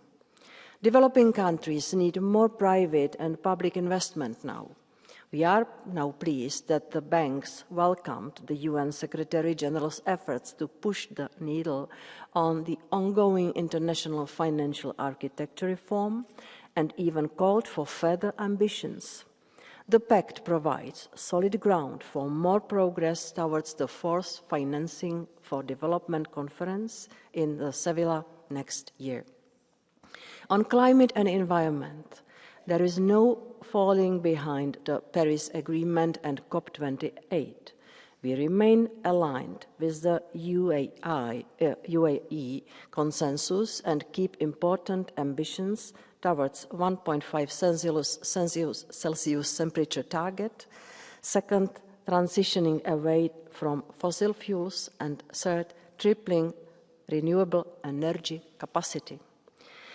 There are strong references to human rights, gender equality and women's empowerment throughout the text. especially regarding the interdependence of human rights and sustainable development. We welcome an increased financing for the Office of the High Commissioner for Human Rights and the revitalization of the mandate of the Commission of the Status of Women. The Global Digital Compact promotes a human-centric approach to digital technologies and a free, inclusive, open, safe, fair and secure digital future for all, with a strong focus on development. The Declaration on Future Generations looks at leveraging science, data and strategic foresight to ensure long-term thinking and planning, crucial for preserving the interests of generations to come. The Pact contributes to building trust and sets up building blocks to make the multilateral system more fair, equitable and inclusive. An UN negotiation process is not an easy journey. Throughout the negotiations, the EU has been a constructive partner and bridge builder, often supporting other regions' proposals, like on sustainable development goals, acceleration, and international financial architecture reform. We also ensured that the Pact keeps a balanced approach among the 3 UN pillars: peace and security, sustainable development, and human rights. At the last stages of negotiations, the EU and the G7 decided to break their silence, in particular the African group that stood up against a last-minute Russian attempt to spoil the process. It showed that this was not about the West versus the rest, or the North versus the South. It was about the whole world coming together and Russia becoming more isolated than ever. Thank you very much.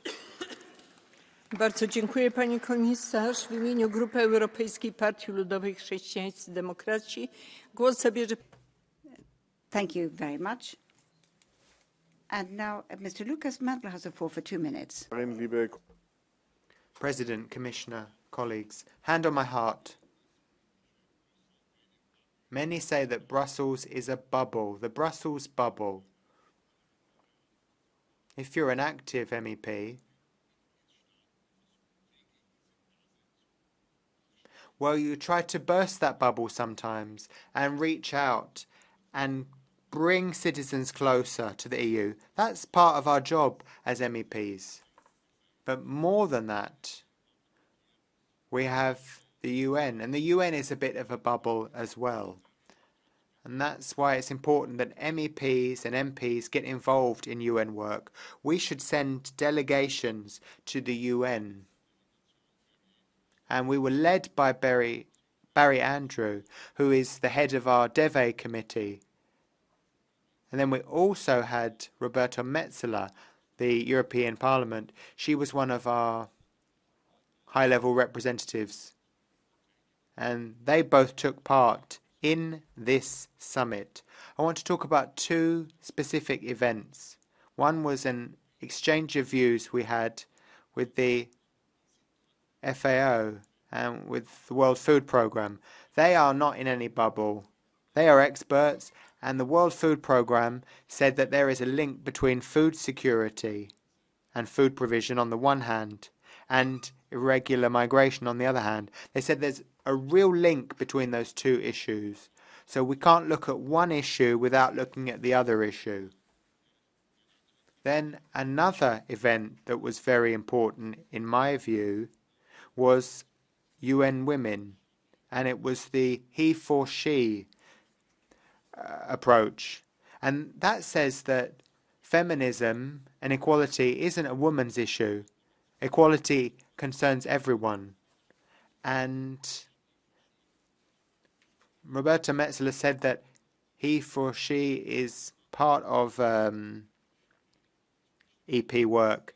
And Barry Andrews and Udo Bullman completely agreed with her. So we must continue to work as members in the interest of citizens. Thank you very much. On behalf of the Socialists and Democrats, Mr. Udo Bullman. Werte Kolleginnen und Kollegen, Colleagues, President, the Commissioner is completely right. The New York event was a success. The Summit of the Future proved to be successful, and the Pact for the Future is a resounding success too. But let's underline this. It's not because we achieved everything we wanted, everything that urgently needs to be done. No, we didn't. We don't have a global agreement yet on a common tax base. We haven't got funding for the SDGs. No. But you are right, Commissioner, to say that this was a resounding success because Putin tried to sabotage it. He tried to pull the rug from under multilateralism, and he was rebuffed. So I want to thank Namibia and Germany, who negotiated, but there were the African nations, the Latin American countries, the Asian countries, all very present. And why did these countries speak out in favor of a pact for the future? They fought to ensure that there could be global common action in the future. And why did they do that? Because they have high expectations which we must honor. We must review and change the UN Security Council, but we must also ensure long-term funding of the fight against climate change. We must also ensure that equality on this planet is tackled. Now, COP29, G20, there are so many events and international fora where we call for action.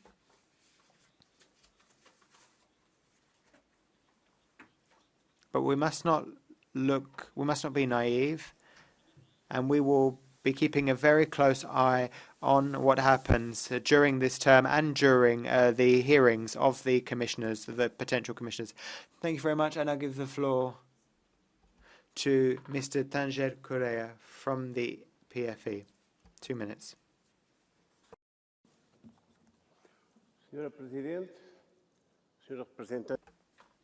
President, Commissioner, let me start by saying the following. This pact for the future is an aperitif, a snack before the UN agenda for 2030, which is a very popular issue for globalists. But let's not have the wool pulled over our eyes. This is a wolf in sheep's clothing. And let's look at the pact. Let's look at the UN and the UN's bodies. What people don't like about the UN is its governance structure. It creates an elite which is far from the citizens. Now, in Portugal, when it comes to our sustainable energy provision, we're always criticized for offshore. And we're criticized for our lack of wind energy. But we don't want more wind energy because it would affect our oceans and our fishing, one of our major resources. Now, we have to understand citizens' concerns about institutions. And there are many civil society organizations who are very much involved in this kind of agreement, not just in Europe, but in the whole world. And then when it comes to future generations and their interests, who's setting the agenda for future generations? I think it's the woke agenda, the wokeists who are doing that. And are they the principles that should guide us? No. So we must actually guarantee that society is upheld, and we need to uphold the future that we want for our children, not imposed by anyone else. W imieniu Grupy Europejscy Konserwatyści i Reformatorzy.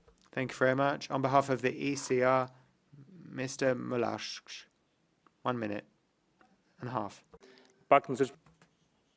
President, Madam Commissioner, ladies and gentlemen, the Pact for the Future concerns security and the protection of civilian populations. It's also about promoting humanism and cooperation with the international courts.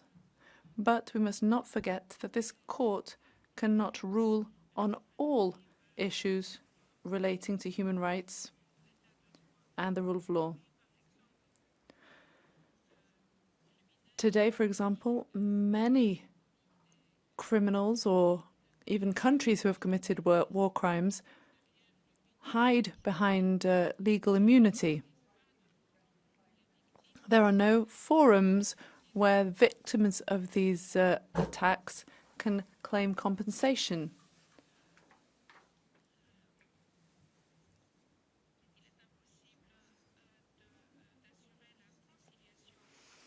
Or reconciliation after wars. And we know that it's in the interest of everyone, including the victims of war crimes, to do that. So I would encourage you to analyze the resolution, the UN resolution, from Mr. Kim. He is a British lawyer who suggested a reconciliation committee that would allow a conflict to end in a legally consistent way.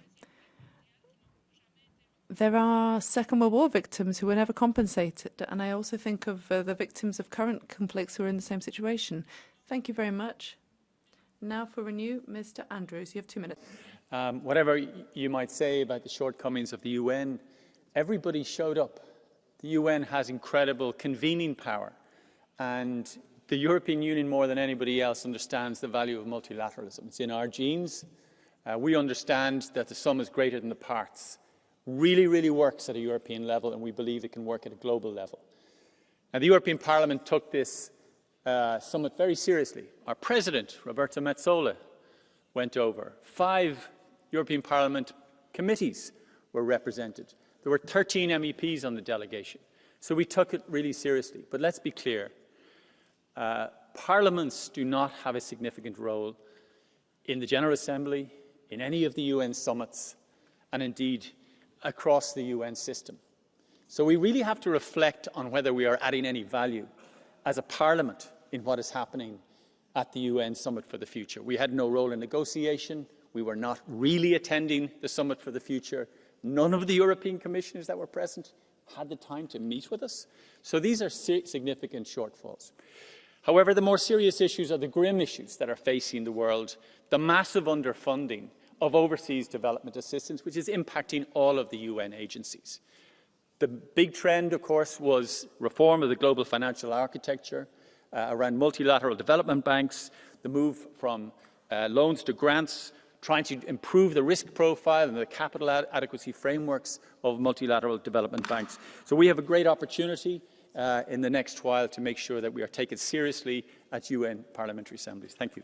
Dziękuję bardzo, panie pośle. W imieniu Grupy Zielonych Wolne Przymierze. Thank you very much. And now on behalf of the Greens, we... Grazie Presidente. Non posso che applaudire alle parole del parlamentare Andrews appena pronunciate. Le Nazioni Unite sono un'istituzione necessaria, ma in questo momento storico dovrebbero essere rifondate. Vi cito 2 episodi vissuti durante il Summit of the Future, 2 episodi legati a 2 delle sfide più importanti del nostro tempo, i cambiamenti climatici e le guerre. Il 22 settembre al Summit of the Future, John Kerry ha pubblicamente affermato il fallimento in atto nella transizione ecologica e ha anche illustrato la soluzione.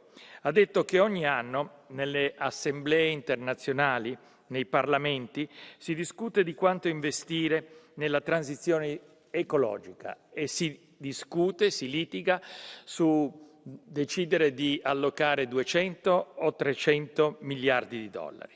In realtà egli ha affermato che occorrebbero 5 trilioni e che questi 5 trilioni ci sarebbero. Gli Stati Uniti hanno un PIL, un prodotto interno lordo, di 25 trilioni, la Cina 17. Se uniamo i 20 paesi maggiormente industrializzati, la soluzione sarebbe a portata di mano. Il giorno dopo, il 23 settembre, abbiamo incontrato il sottosegretario generale per le operazioni di pace. Come membro della delegazione del Parlamento europeo, gli chiesi di spiegarci cosa fosse accaduto l'ultima settimana di marzo 2024. Come tutti sapete, il 25 marzo, con una decisione mai avvenuta prima, gli Stati Uniti hanno dato il via libera, non esercitando il potere di veto nel Consiglio di sicurezza, al cessate il fuoco nella striscia di Gaza. Dunque tutte le grandi potenze del mondo d'accordo. E cosa è accaduto? Sono proseguiti i bombardamenti, gli eccidi, privazioni di ogni tipo che hanno addirittura condotto ad avere il virus della polio che è riemerso. Thank you very much. La politica. Ma allora a cosa serve le Nazioni Unite? A cosa servono i parlamenti se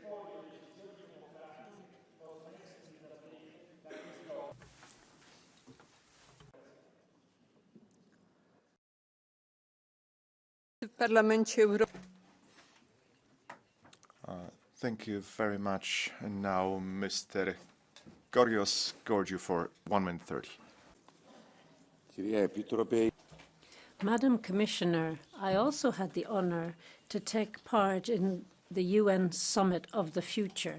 This summit took place against a difficult international backdrop: wars, climate change, poverty. At the moment, humankind is going through an existential, or is facing an existentialist challenge. We're talking about sustainable development, digital cooperation, youth, and so on. Is this enough? No. There are wars, there are conflicts, more and more of them, and at the same time we see diplomacy being undermined. There are countries that are not respecting UN resolutions, and they're also saying that the UN Secretary General is a persona non grata. We've even heard that. We have to be bold and overhaul the Security Council of the UN so that it can reflect the global South, which is emerging and becoming stronger. We have to put an end to neo-colonialist attitudes that have condemned millions of people to poverty and that have fed into our wealth. We need to help these third countries, but we talk about it, but we don't talk about cancelling third world debt. We have to change course, because if we don't, all the lofty words on paper and in our statements will have no more value than the ink on the paper that we use. Thank you. Thank you very much. Now, on behalf of the ESN, Mr. Mark Jongen for 1 minute.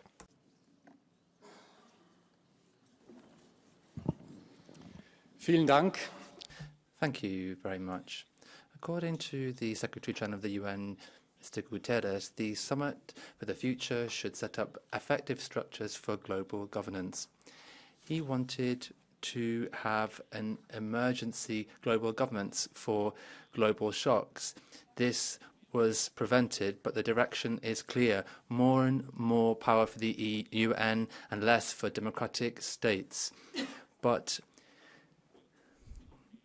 this is becoming totalitarian. The Pact for the Future, decided on in New York, follows climate ideology. Emissions need to be reduced drastically in order to keep the temperature increases under 1.5 degrees, and developing countries should be given more funds, and this is a huge redistribution of funds. Prior to the summit, the German government called for the transformation of the whole global economy in the direction of climate neutrality. This is climate socialism with all of the consequences.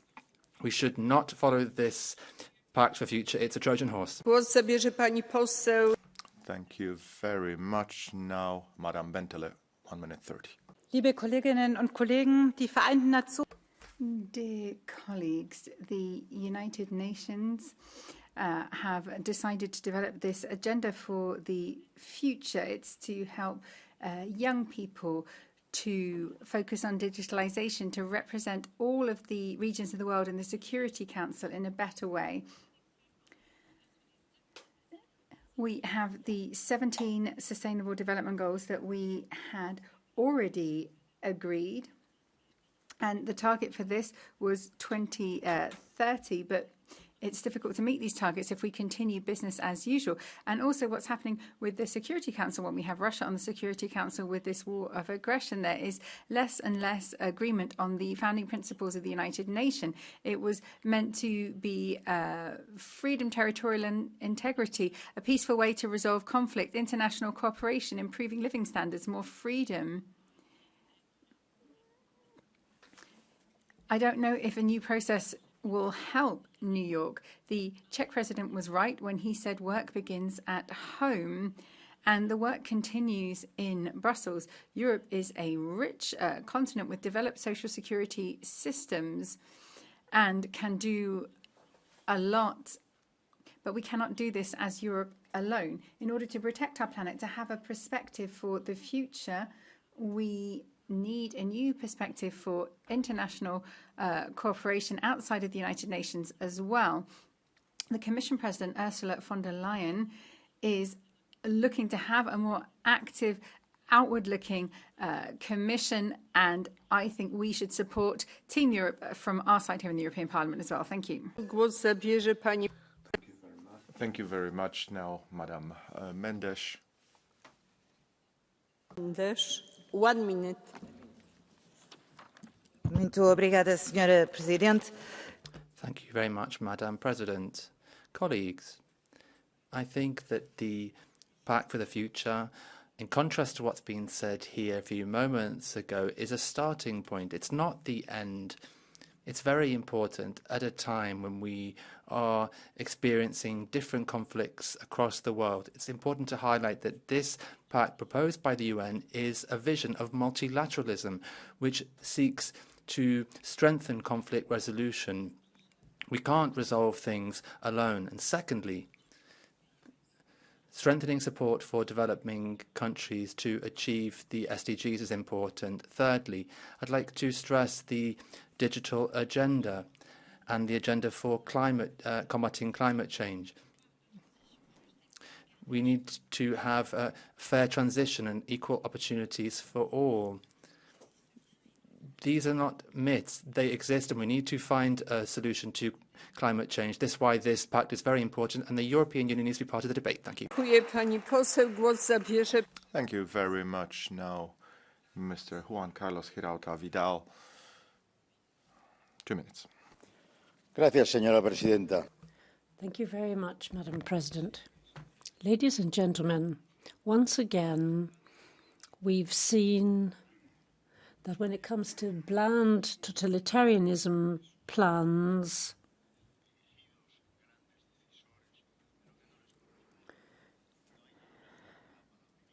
the kind of decision makers, we are like these strange words in order to mask what needs to be done. We renovated multilateral cooperation, blah, blah, blah.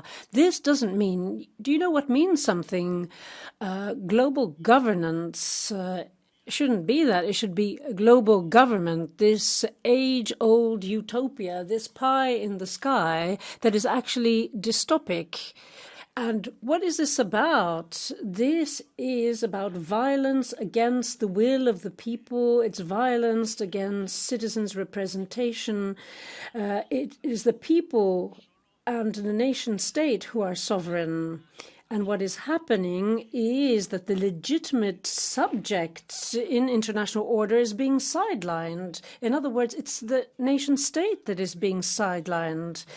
We have international organizations that are supposedly representative and supposedly governmental and supposedly represent the people, but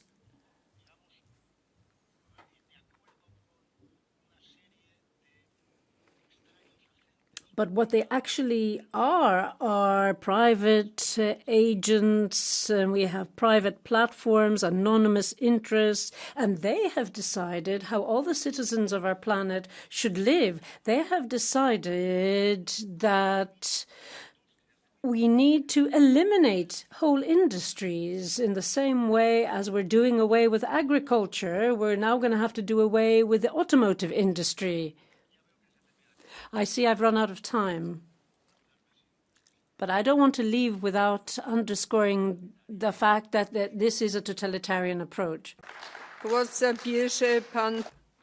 Thank you. The floor goes to Mr. Claudiu Tarziu. 1 minute. Stimați colegi, într-o ordine social-politică. Dear colleagues, in a social political order inspired by Thomas Morris, the Pact for the Future would be an ideal program document. It will be a presentation of charming goals that, according to the authors, are to be implemented rigorously and without hesitation. And of course, humanity shall continue its triumphant march towards a wonderful future, towards perfection. Well, is this reality, or is it just a crazy dream?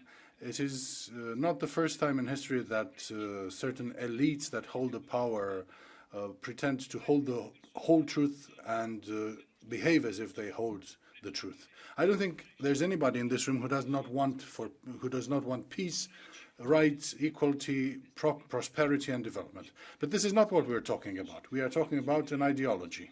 And we all know how did ideologies that pretended to build the perfect society end. So let's be realistic and let's think about it twice. Thank you.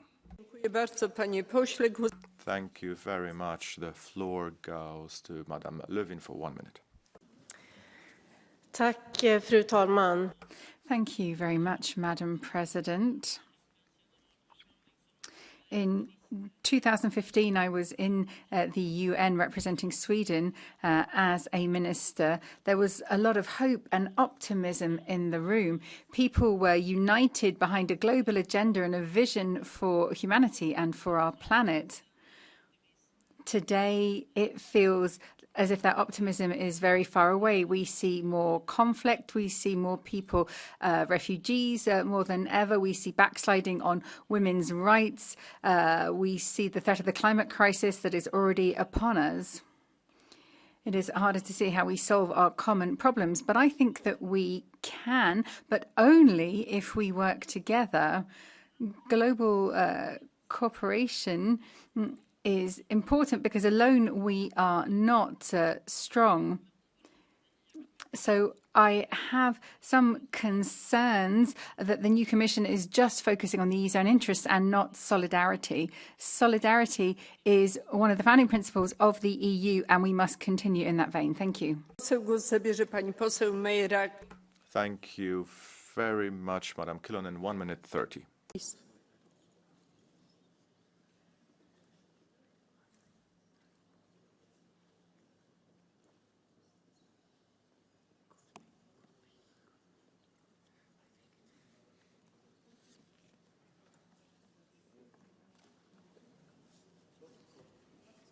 Pani poseł Merja. Madam Kilonen. Arvoisa puhemies, hyvät kollegat. Thank you, Madam President, colleagues. No declaration becomes reality without action. And you should work tirelessly to build peace. In Europe, we've forgotten the roots of peace and the work that previous generations did to make our lives safe. Peace is not a given that's just there. No, there are people who work for that peace. Our planet is trembling. At the same time, wars are raging in the Middle East, in Ukraine, in Africa, and in many other regions where the geopolitical situation is very fragile. How can we let things get to the point where where we do not fit together as human beings on the same continent? How are we allowing greed and selfishness to dominate everywhere?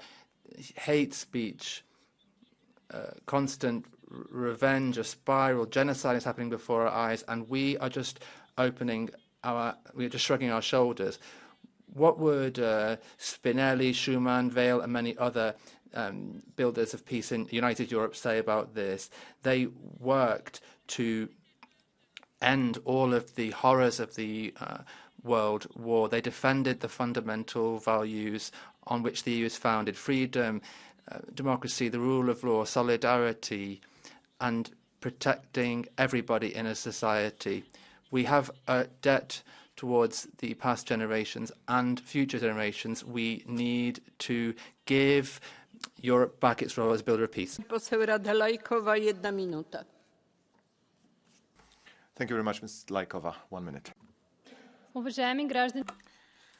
Dear EU citizens, the UN Summit on the Future offers global governance by using sustainability as a main argument.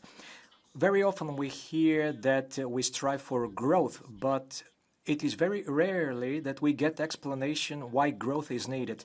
The American economist Kenneth Bolden says the following: everyone who believes that exponential growth can go on forever is either crazy or an economist. In order to boost growth, very often we create artificial demand via legislation that is directed towards a certain type of products. But these strategies never achieve the strategies that they are to achieve. A global governance is neither effective nor efficient. Maybe the best thing would be for such a global government not to exist. Thank you very much, Mr. Milan Mazurek. 1 minute, please. Digitálna totalita, ekonomické otroctvo. Totalitarianism on a global scale, digital totalitarianism. These are the objectives of the Summit of the Future.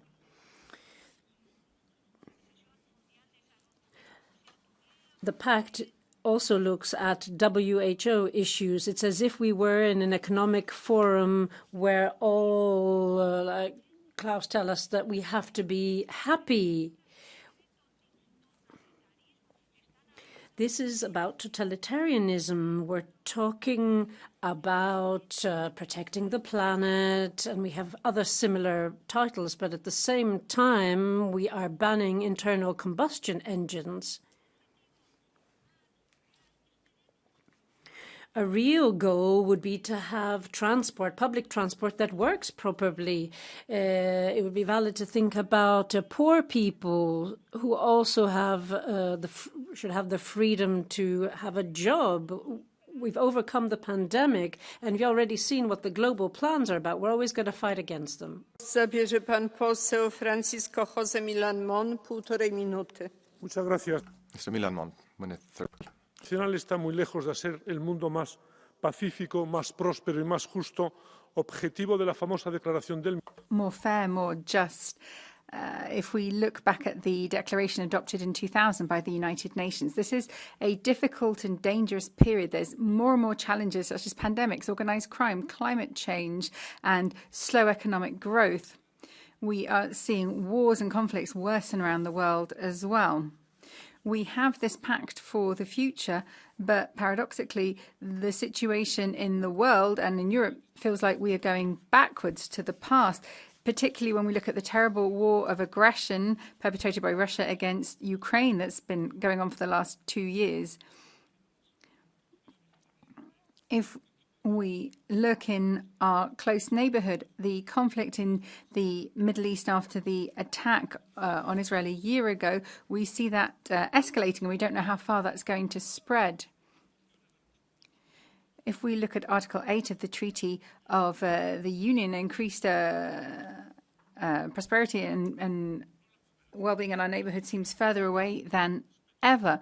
We need to go back to respecting the most basic principles of international law. The illegal actions of Putin should not prevail. I am pleased that the Pact for the Future places a focus on international law, but I think we should have more strongly condemned war. And I think it's important to have a consensual reform of the United Nations Security Council, it would be good to have a permanent seat for the European Union, which needs to strengthen its external foreign and security policy. Thank you. Dziękuję bardzo. Głos zabierze pan poseł. Thank you very much. Now, Mr. Vytenius Andriukaitis for 1 minute. Ačiū labai, gerbiamą posėdžio pirmininkę. Thank you, President. Thank you, Commissioner. Dear Commission. Aš tikrai noriu pasveikinti. I would like to congratulate the United Nations on achieving this pact. I am grateful to the Commission and the President of the European Parliament, and as well as the entire delegation. I know perfectly well how difficult, stressful work there is, how many delegations have to participate in the preparation of the document of the pact, and it happens quite often that summits like this finish without any result. This time we have a pact which demonstrates that multilateralism works and the UN system has to be reformed. We need the United Nations because we do not have any other organization that could replace the United Nations. So we have to contribute in all possible ways to the development of this organization and this system. The United Nations have to gain even more strength. Martin Frias.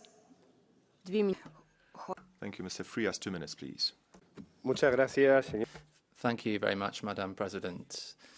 Ladies and gentlemen, the terrible arrogance of all bureaucrats and all parties is imposing ideological agendas on Europeans that have not been voted by citizens. And these then focus on the political programs that these parties present to citizens.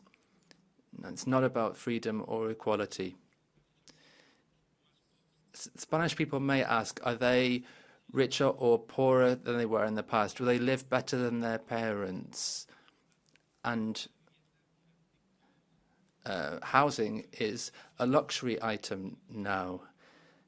And educating our children and young people and equal opportunities, is this better now than it was decades ago? Well, it's clearly worse. Public education and universities are terrible. They act against science and reality, and there is a lack of hope for prospects in the future. We are freer than. Are we freer than we were in the past? Are women able to walk in the streets with more freedom than before? Are there more or fewer bans than in the past? Where we're less free, there's less security, and there are far more bans. And this is the consequence of decades of agendas that have not been voted on by anybody, and they've been forced through, such as the Pact for the Future, by an organization such as the United Nations, which includes members and declared enemies of the principles of their founding charter. And social engineering has only brought with it poverty in all areas. Thank you. Thank you very much. Now the floor goes to Mr. Dick Eriksson for 1 minute.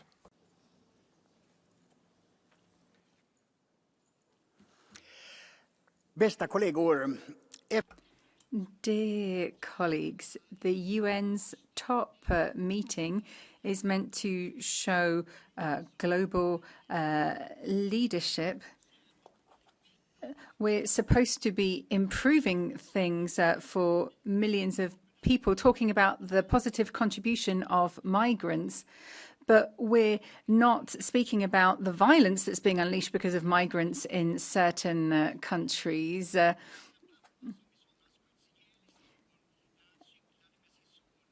We have seen incidents take place in Stockholm. We see problems in the Middle East as well. So why are we ignoring these problems that Europe has, problems occurring in Europe because of this ever greater wave of migration? we're looking at this global perspective and we're ignoring the reality. Thank you. Bardzo dziękuję, panie pośle. Głos zabierze pan poseł Władimir. Thank you very much. Now the floor goes to Mr. Vladimir Prebilic for 1 minute. Dear colleagues, floods in Slovenia and in the Central Europe, drought in Spain, forest fires in Greece. What kind of a planet are we leaving to our children? These are the challenges that we're confronting today, and they span climate catastrophes, housing crisis, and the deepening of inequalities. And these crises are most felt at the local level. Still, we need more than just a local response. What we need is a coordinated multilateral action headed and led by United Nations. And we did it now. The world of future needs to be built from bottom up. When we form global policies, then the local communities have to be involved. People who were hit by the climate changes, and particularly our young people. With the new Pact for the Future, we have tools in our hands. Now we also need the political will. Despite the challenges that we are facing, we need to cooperate because Europe has to be the place that leads the path forward. Thank you for your attention. Dziękuję bardzo, panie pośle. Głos zabierze pan poseł. Thank you very much. Now, Mr. Barena, 1 minute. A minute and a half. Gracias, señora presidenta. Thank you very much, Madam President. Commissioner, ladies and gentlemen. The Summit of the Future under the auspices of the UN have given us a document that talks about security and peace and global governance transformation. All of this is inextricably linked, and we cannot talk about peace and international security without referring to Ukraine and Palestine and demanding the end of the Ukrainian invasion and a ceasefire in Palestine and Lebanon. It's absolutely necessary to put an end to genocide.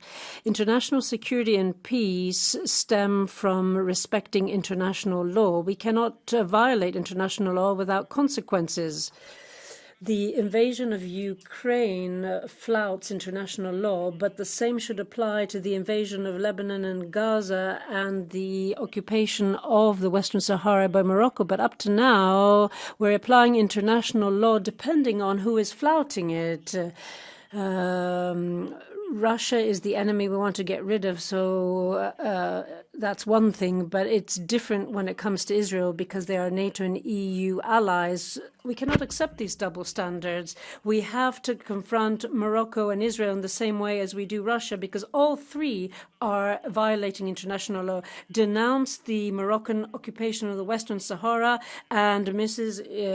Jourova, that we have a court ruling, an ECJ ruling about fisheries, and the fisheries agreement with Morocco is no longer valid. And then, of course, there's the 2000 association agreement with Israel. Thank you. Interruption by the President. Thank you very much, Mr. Ivan David. 1 minute, please. Ladies and gentlemen, and other persons of other genders, the collective West must be able to view itself critically. It has behind itself centuries of neocolonial and other similar methods. Any calls to cooperate with the collective South seem like so much hypocrisy. Stop robbing the South. The South is collectivizing itself and seeing its mutual cooperation benefits. The West must understand it's no longer the leader of the world. It must respect other people's interests. It must learn to cooperate with others as equals. The West must come back to a real democracy where an informed people rules, not an oligarchy, via its officials and media outlets. And we also have to start calling a spade a spade. We cannot call corrupt lobbyists civil society. Otherwise, Western degradation shall continue. Thank you. Dziękuję bardzo. Głos zabierze pani poseł Ruth Fir. Thank you very much. Now, Mrs. Firmenich, 1 minute. Ein Ziel des UN-Zukunftspakts ist. One of the targets of the Pact for the Future is strengthening international diplomacy. This is something which is urgently required. We need a negotiated solution for the war in Ukraine and in the Middle East.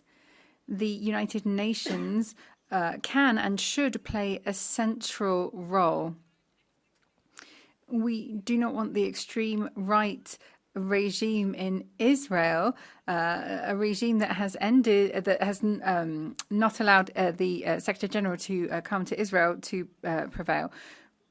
If we look at Mrs. Zimmerman from the Liberals, if we look at von der Leyen, they seem to be working with the weapons lobby. They're on the side of the US. They seem to be avoiding diplomatic solutions and speaking out against peaceful negotiations. It is shameful.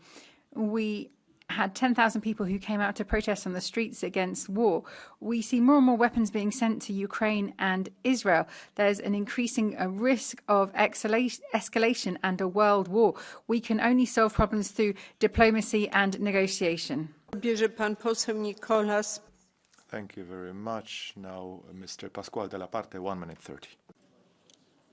Thank you, Madam President. El antiguo orden no termina.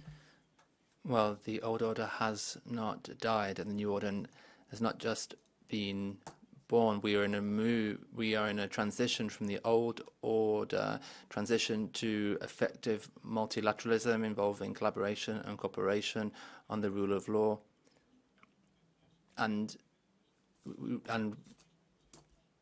if we want to renew the Charter of the United Nations from 1945, San Francisco, with the Universal Declaration of Human Rights, we will need consensus international community. References in global governance have changed. We have a China which is more and more assertive, a Russia which is questioning the international order with the aggressive invasion of Ukraine, and a very polarized United States which has different leadership from before, and the European Union needs to find its space, a proper message, and that the space of individual freedom, human rights, rule of law, separation of powers, democracy, and liberal economy. The message from the European Union needs to be united. We need to play a key role. We need to learn that Europe needs to become a proper international actor without blaming anybody else. Thank you. Dziękuję, panie pośle. Głos zabierze pani poseł. Thank you very much. The floor now goes to Mrs. Pahin for 1 minute. The results of the Summit of the Future are very brave because they're based on a broad consensus when we live in a polarized world. They're also demanding that we be more ambitious, that we commit politically to multilateralism. But words are not enough.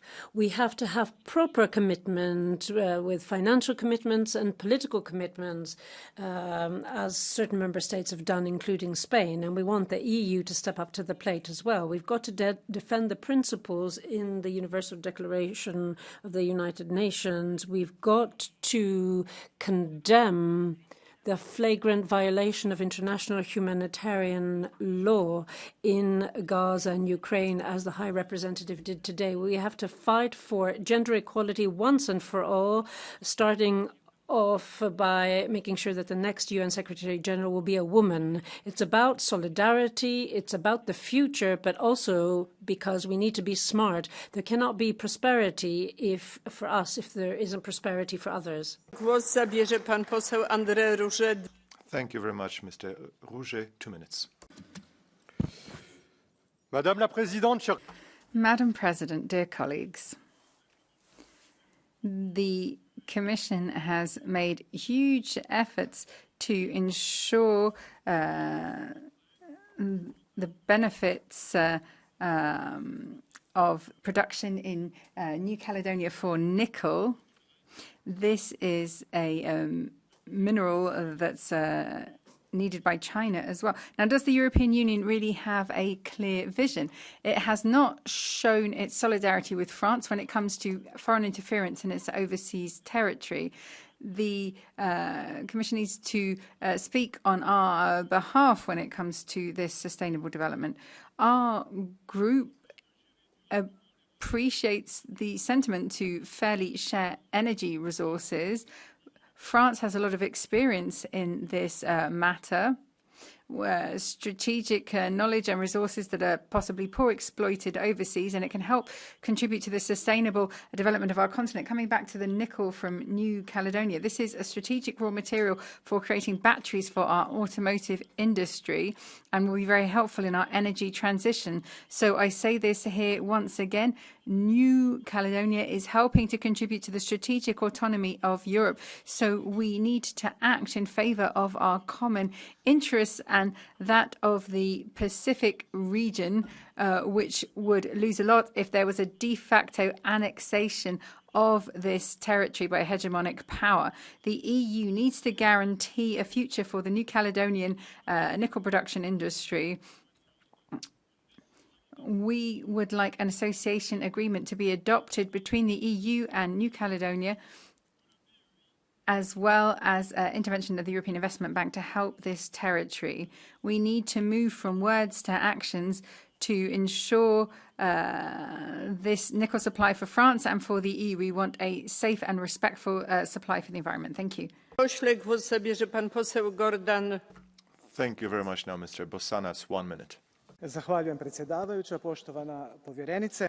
Thank you, Madam Chair, dear Commissioner. This pact should be an opportunity for us as the European Union to reflect on what happened that led us to lose our capacity for peacemaking. Peacemaking is not anymore something that the EU is recognized for. Viktor Orban is promoting himself as a peacekeeper, but the EU used to be a peacekeeping organization. So I would like us to go back to that and not to fall prey to those slogans that the EPP is disseminating, saying, if you want peace, make preparations for war. This is the wrong path to take, because if we want peace, we know that we have to be socially fair and responsible. If we want peace, we should not buy energy from dictators.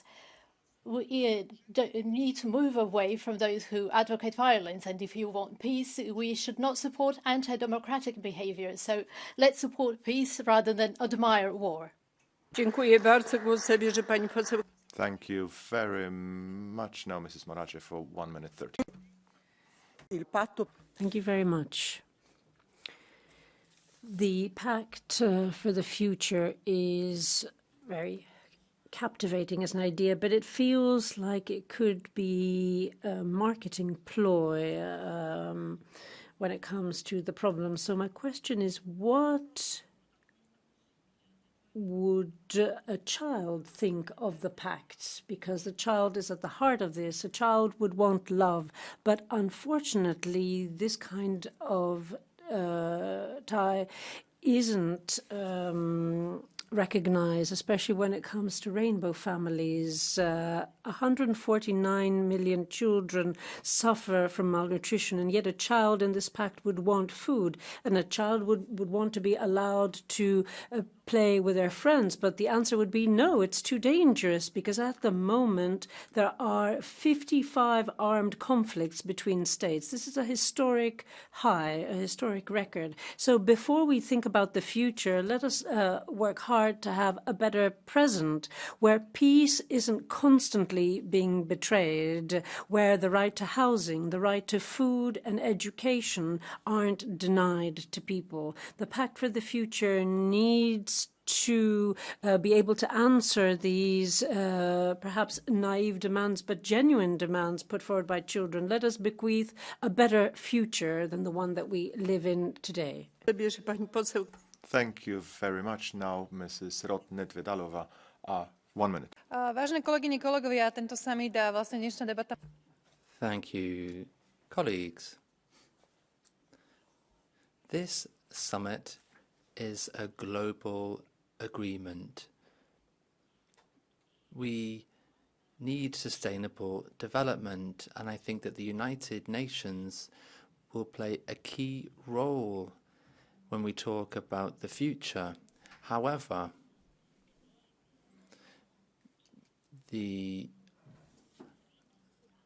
ending wars and bringing peace are the most important things that we need. But back to development. As the EU, we have a new type of colonialism. We say that we want to help everybody, but this doesn't stop us from exploiting others for raw materials, for example. And then but the agreement on the digital technology is very good. Thank you. Thank you, Mr. Benifei, for 1 minute, please. Thank you, President. The UN's Pact for the Future has to be supported because it promotes multilateralism so that we can face today's challenges. It is the right choice, and one of these challenges is undoubtedly how international institutions work. We need a more efficient and effective UN system that's representative and financially stable. We need a root and branch reform. If we don't go for that, we could lose credibility. And we can see this in the current crises. We can see with what's happening around us. And then the Global Digital Compact wants to have digital cooperation around the world, making sure that online platforms and digital giants are more responsible, and that it also looks at AI. And the European Union, of course, has to support this approach in line with whatever what we believed on this. I've worked on the AI Act, and I think we have to continue being at the forefront of this. We have to be trailblazers. Member states have to face their responsibilities vis-à-vis the future generations. Thank you.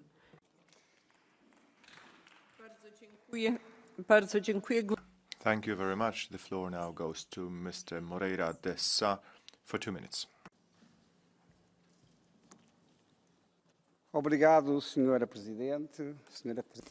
Thank you very much, Madam President. Madam High Representative, we are coming to a crossroads for our world. It is time to move beyond just vain promises. I think that was very clear during this summit for the future. We had ambitious words, but now we need to see tangible acts. The security of our continent is threatened by illegal migration. Every day we are losing ground when it comes to China and the US. International cooperation needs to find an effective way to tackle migration. We need to have policies to strengthen our borders. We need to have policies in place in those countries of origin so people have prospects there. We need to tackle criminal networks that are fueling migration while at the same time strengthening our external borders. We need an effective return policy. That is the only way to guarantee the security and stability of our citizens. The Global Gateway Programme